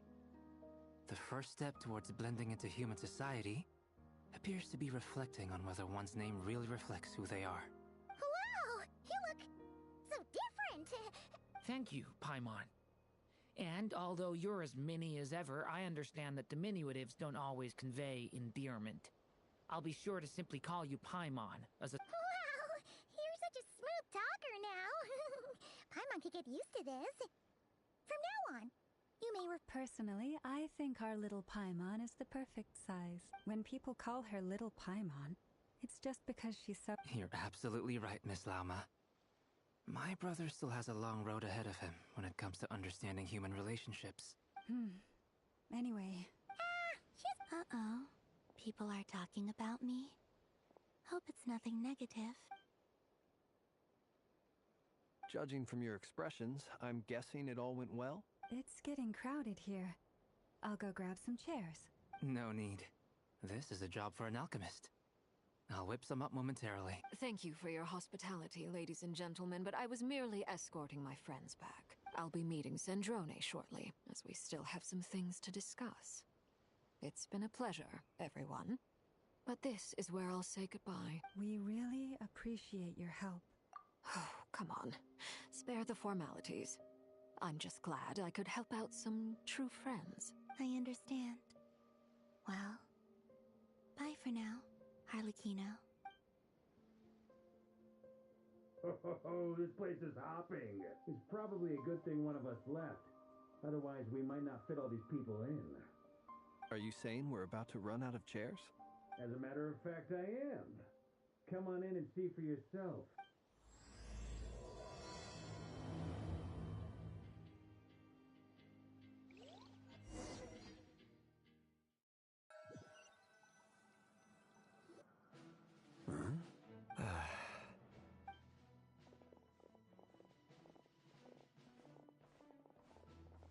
I overheard your little chit-chat outside, by the way. With Miss Columbina's colleague gone, we should be back to the original crew plus the other colleagues I brought in. Though, it looks like we have another new face. Someone else managed to rope in a colleague too? Frankly, you and Paimon are the only people I know here. This here is Deanslip, colleague of Tibet's greatest guide, Paimon, and greatest adventurer, the Traveler. Well, not exactly colleagues, more sort of friends. When someone else jumps in to do the announcing, you know you're speaking to someone important. Let's hear what he has to say. Note to self. Once Paimon knows your name, the rest of the world will soon follow. When he comes looking for us, it's usually something important. Paimon's guessing you've heard about the Wild Hunt, then. From the looks of it, you're about to hold a meeting. If I were to say that the Wild Hunt is our mutual enemy, would that earn me a seat at the table? As the saying goes, the enemy of my enemy is my friend. Mr. Dainsleif, there's a seat with your name on it, though I can't promise the same for everyone else. Hey, Albedo, think you can rustle up a couple more chairs? After all this time apart, Grandmaster Varka's first order is to rustle up a couple more chairs. I've missed this. Is he being sarcastic? Hey, he's your brother. Why are you asking us? I've still got a lot to learn about the nuances of human conversation. Trying to decipher Albedo's way of speaking has been like jumping in at the deep end. Oh, good point. Paimon gets you now. Don't sweat it. There are people who go there. I wonder what's taking Nefer so long. Perhaps you should go and check in with her. If anyone can hurry her... I just got back from the curatorium. Besides, aren't you curious to see what's taking her so long? Miss Nefer doesn't strike me as the type to share secrets. And since gathering intel is her specialty, I'm guessing she'd prefer to keep her methods confidential. Under such circumstances, would it not be tactless for me to impose? Oh, but it's fine for me to impose. What can I say? You have an unrivaled ability to garner people's affection, Miss Moonchanter. Besides, you have far more in common with her than I do. All right, then. Impressive. She barely fought back at all. I admire your powers of persuasion, my friend. As I'm sure Miss Lauma will realize soon enough, the trick in life is to always pitch in with other people's responsibilities so that you can be selective with your own. Another trick is to simply hide in the background. Spoken like a true sage. Anyway, looks like we've got some time to kill before the meeting. Let's take a little breather, folks. And feel free to chat amongst yourselves. We'll get down to business once the other two arrive.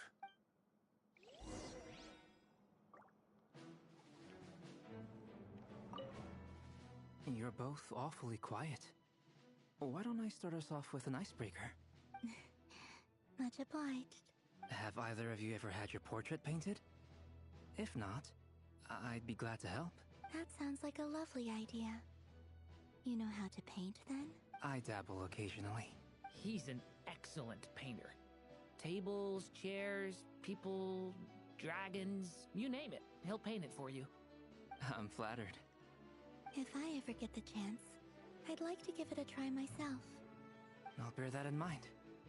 Anyway, how about you, Dirk? Oh, I'd be fine with anything. Whatever style feels best to you. Very well. Then I'll play it by ear.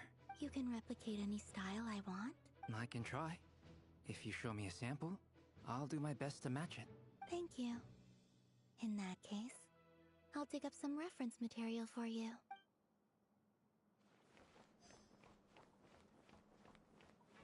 Is there something you'd like to say to me? Yeah! For starters, why'd you just show up here without even giving us a heads up?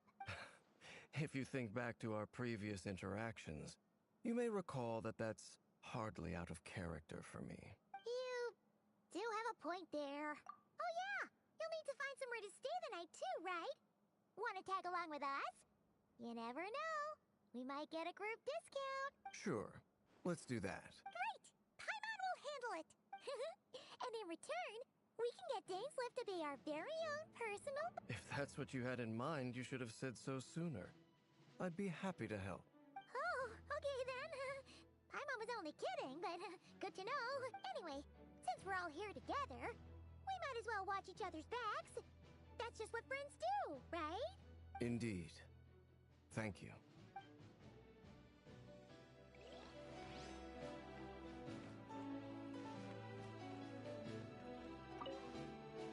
Truth be told, I can't remember the last time I was in a meeting with so many people. You're not alone there, my friend.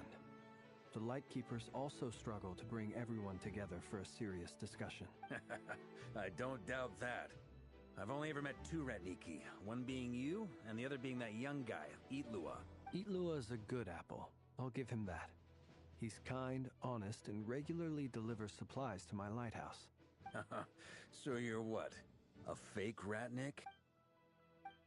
Come on, why the... Sorry. I'm not even gonna bother trying to... Now... Let's just keep this between ourselves. Probably best if Eloa doesn't know, huh? That goes without saying. Anyone else in the know? Let me guess. It's dangerous being too sharp for one's own good, you know. Then, in the name of the Animo Archon Barbados himself, I swear, your secret's safe with me. When we went for drinks... Of course. Just as long as you don't go spreading around the fact that I'm close with Barbados, all right? Fair enough, then.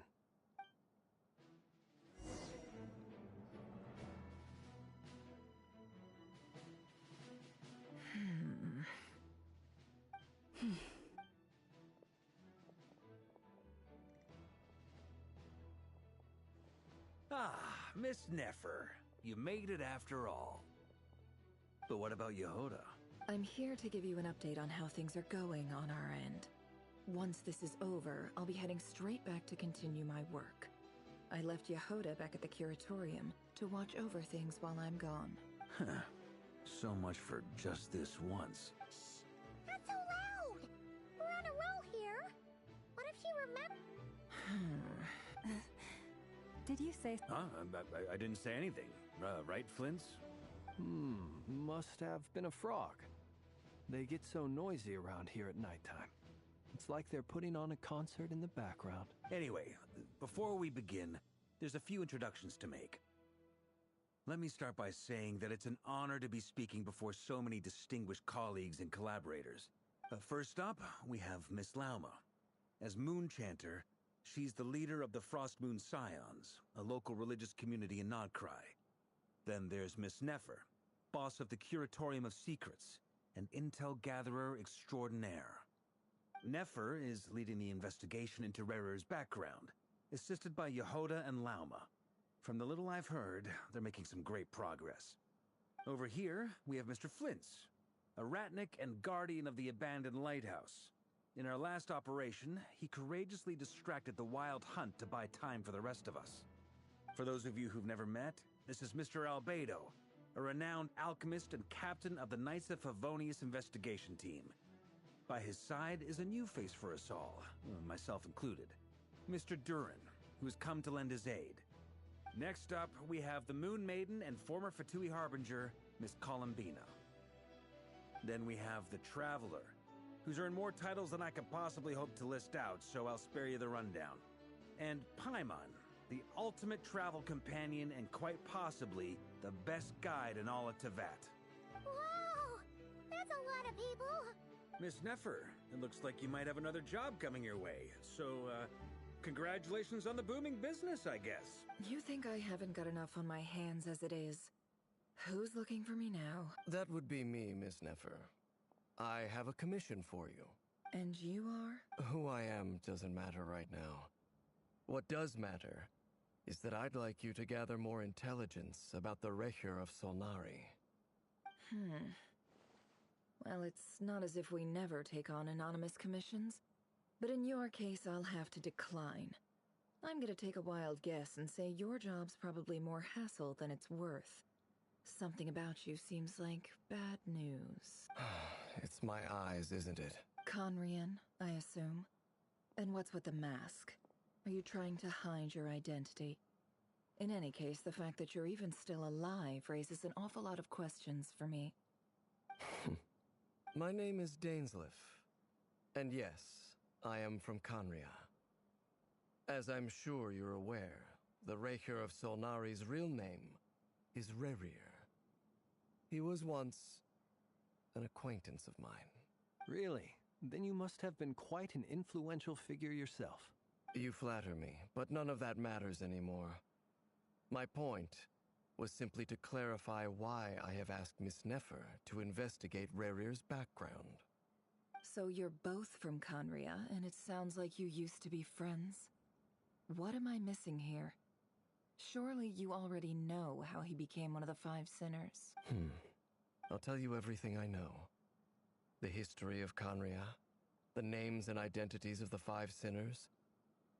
I remember it all like it was yesterday. I have never spoken openly of this before. But the truth was exactly as people say. The Five Sinners were each driven by their own desires, and it was by playing upon these that the Abyss tempted them to their fall, tearing Conria apart in the process. The visionary, Vedifenir, who wished to foretell the future. The wise, Haroptatir, who sought limitless knowledge. Gold, Rhindaughter, who desired to create life. The foul, Surtologi, who pursued supreme strength. And last, but not least, Recher of Solnari, Rerir, Ravager of the Moon. Of the five, Rerir is the only one who remains a mystery to me. He never harbored grand ambitions. So what changed in the space of a single night? How did he come to fall like the others? In other words, you're saying that his change came as a shock to you, and you have no idea what actually happened? That's right. You mentioned how the Abyss tempted them, which led to their fall. But what did that look like in practice? And what other context can you give me about the events of that time? The more detail you can give me, the better. Strangely, now that it comes to it, I hardly know where to begin. The fateful night took place during the era of the Eclipse Dynasty. One day, my elder brother, the visionary, Vedifenir, was summoned to the palace by the Vinster King, only for the king to gouge out his eyes and cast him into the dungeons. When I came to hear of this, my fury knew no bounds. I gathered together every ally I thought I had, and together we set a night to storm the palace and free Ved. Centuries on, the memories of that night still haunt me like a never-ending nightmare. We broke through the palace gates, just like we had planned, each striking towards our separate targets. But then, I was betrayed. Even Vedafenir, the very person I had come to rescue, abandoned me and partook of the Abyss's power. So, it's personal after all. Then tell me, Mr. Dainsleif, what price are you willing to pay? You, of all people, must know that nothing comes for free. I cannot say what price would be worthy of such a commission. But know this.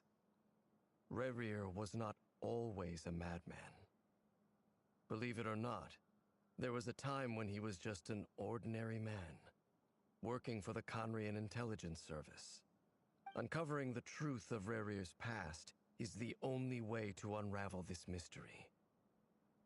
But before you decide if you will accept my commission, I will tell you more about him. Enough, I hope, to help you plan your next move. Sounds pretty good to me. Feels like we just flagged down a random passerby, only to discover he's actually a master strategist who has a score to settle with our enemy. Can I borrow your halo? It could be useful in the lighthouse. Hey, enough with the wisecracks! Besides, isn't that lamp of yours bright enough already? Relax. It was meant to be a compliment. If that was a little over the top for your liking, I'll make sure to tone it down next time. I'll give your proposal some serious thought, Mr. Dainsleif. Let's speak in private once the meeting is over. Before that, there's a few things I'd like to share.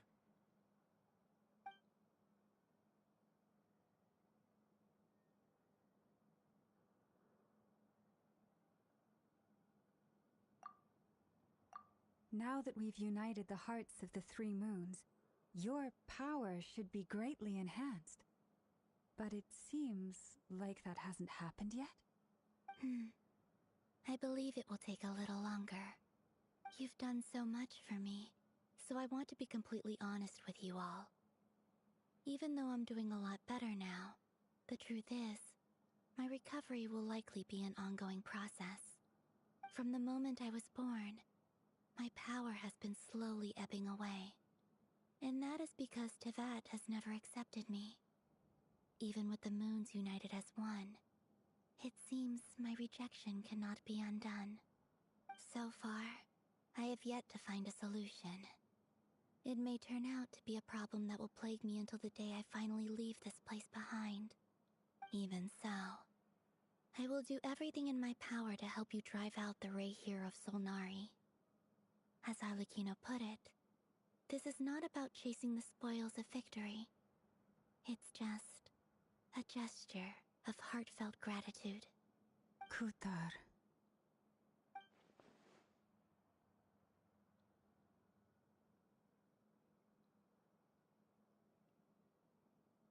Defeating the Rayhir of Solnari will be no easy task. While my strength slowly recovers, we'll also need to gather more intel. Naturally. We should take all the help we can get if we hope to defeat him. We've considered several viable plans now, but our choice hinges on the answers to a few key questions. Is it even possible to kill Rerir? What experiences shaped the person or monster he became? And what's he really after? Given Albedo's expertise in alchemy, I think we should leave him to try and answer the first of these questions. Understood. As for the other two, I'm afraid we'll have to count on you again, Miss Nefer. Believe me when I say it's not my wish to burden you. But right now, relying on your skills is our only option. So you're placing all your hopes on me, huh? We can't thank you enough for agreeing to help us. Honestly, I can hardly believe how lucky we are. You sure have a talent for changing your tune, Miss Moonjanter. Timid like Yehoda one moment, then Flintz's insincere flattery the next. Ladies, please. I must object to your portrayal of me. That's all. Feel free to keep bickering. Just pretend I'm not here. I almost don't want to leave this room.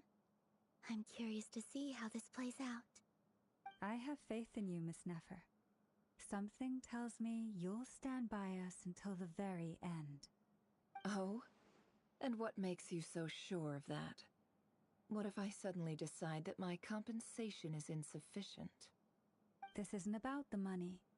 I can sense that you've got a deep-seated distaste for Rerir. And knowing you, that alone is motive enough.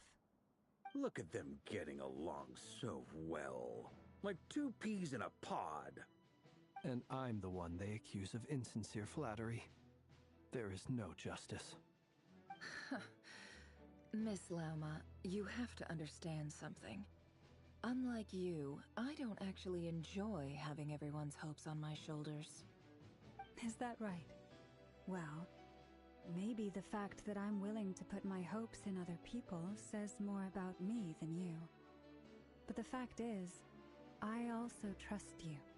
And that's because I know that you're someone we can count on. Anyway, we've got our plan, so let's get moving.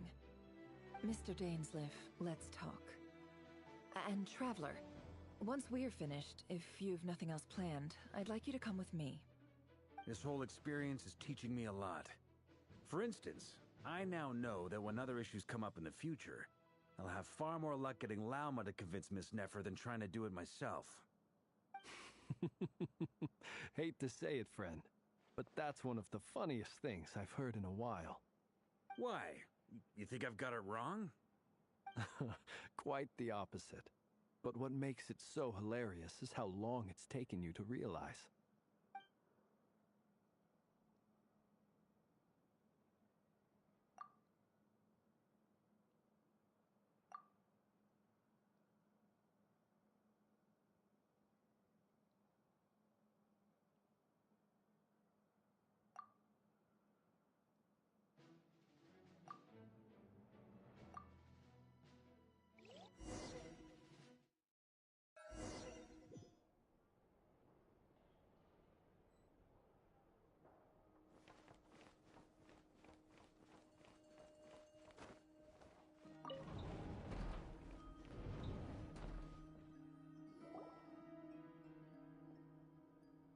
Thank you for waiting.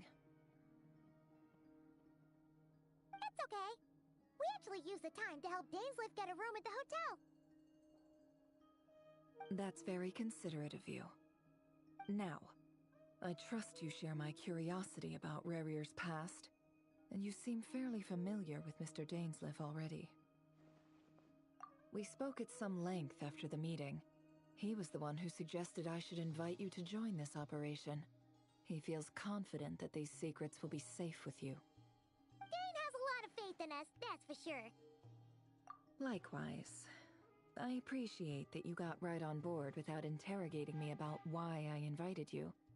It shows that you trust me to explain everything in due course. That's because we know what you're capable of. We appreciate you too, Nefer. You might have been forced to help in the beginning, but this time, it was your choice. That's one way to put it. Another is this, that once a decision's been made, it's set in stone. After that, my only goal is to see it through. Alright, so here's how it is. I'm going to access Rerir's thoughts again using my confidential method. Now, I'm sure you've seen things like this before on your travels, so you're surely well aware of how dangerous it can be. The reason I've gathered you all here is to ensure my safety during the proceedings. I plan for us to enter the fragment of his consciousness together, and once inside, I will focus on searching for information. Think of this as a diving expedition into someone's brain. If I'm the diver, you are my safety equipment, tasked with keeping me alive while I'm under the surface. Once the ceremony begins, we will all be spying on privileged information. But in the interests of safety, you must remain absolutely silent at all times. We will discuss our observations after the ceremony has concluded.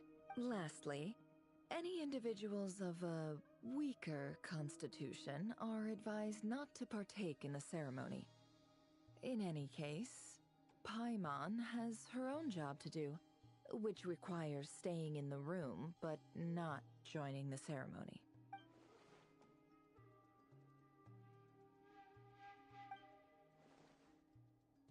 Well, good luck, everyone.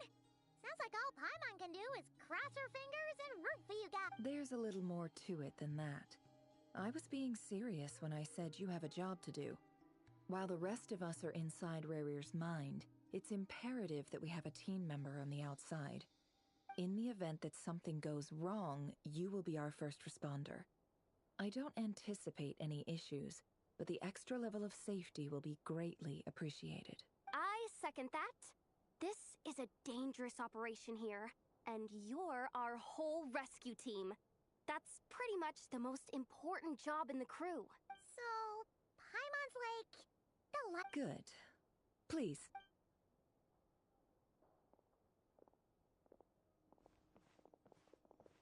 So, did Mr. Dainsliff tell you anything else? He told me that he believes Rarir kept some big secrets in his life. He's not sure that they were the cause of his eventual downfall, but he's asked me to uncover what those secrets were all the same. But surely you're not planning to go through with this, no matter the cost. If you think that, you'd be overestimating me. I'm a businesswoman, not a mercenary. But I do have my own professional reasons for taking this job. You think I'd turn down the opportunity to get a first-hand glimpse into Conrian history? No chance. Well, as long as you don't let morbid curiosity get in the way of safety concerns, we're good. We'll do whatever we can to help you. You're so...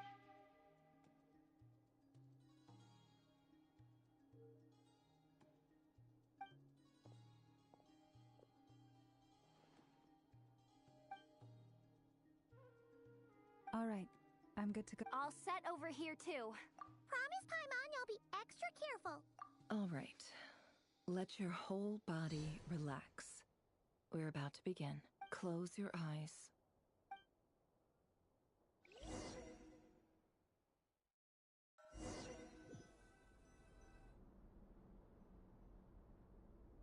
Phew.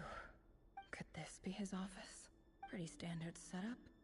Bookshelves, paperwork, file. According to Dainsliff, Rarir used to be an intelligence operative. Chances are there's plenty of top-secret intel stashed away in this room. Is this where you keep your secrets, Rarir? Can't say I'm not looking forward to this.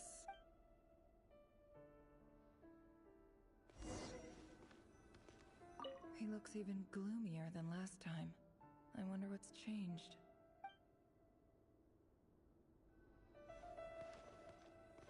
He looks even gloomier than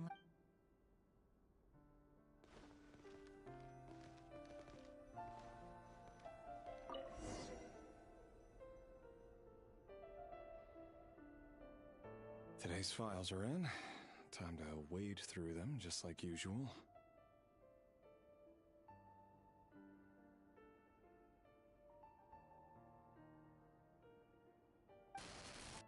Male, 51. Occupation, cook. Confirmed Crimson Moon descendant. Has maintained frequent contact with other descendants over the past year. Poses a threat to the dynasty. Neutralized.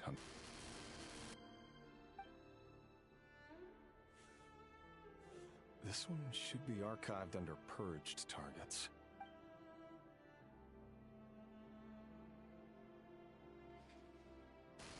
Female, 23. Occupation, neutralized. Another one for purged targets.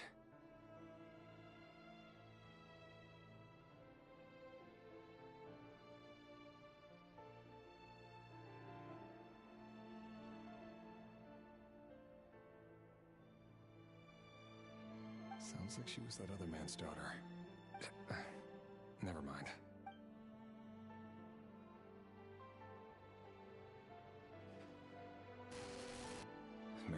40.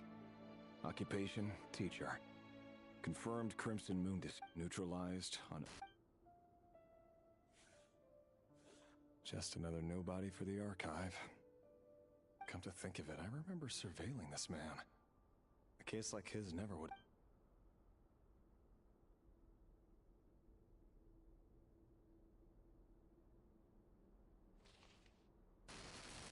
Feet neutralized on...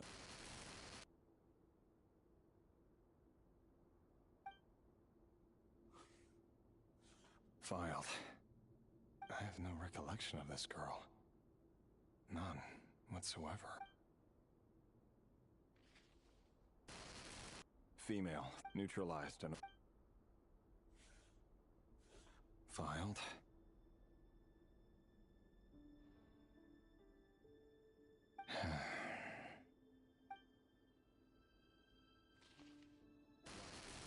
Male, neutralized.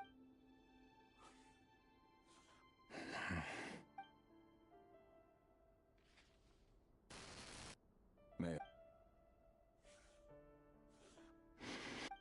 It's funny, isn't it? Your job is becoming both harder and easier at the same time, depending on how you look at it.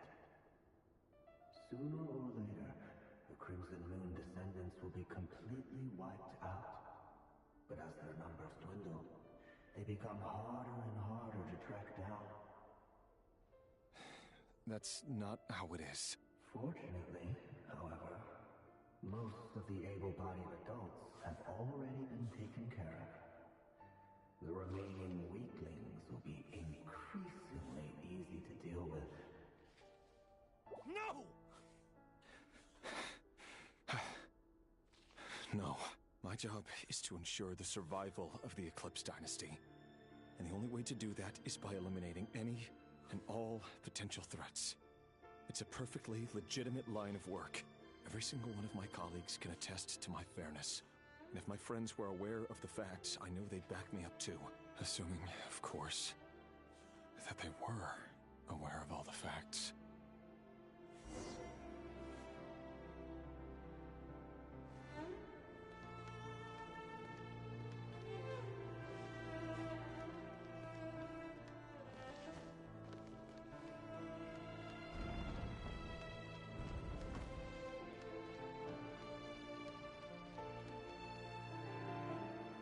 Mr. Vedifalnir? It's been quite some time since we last met.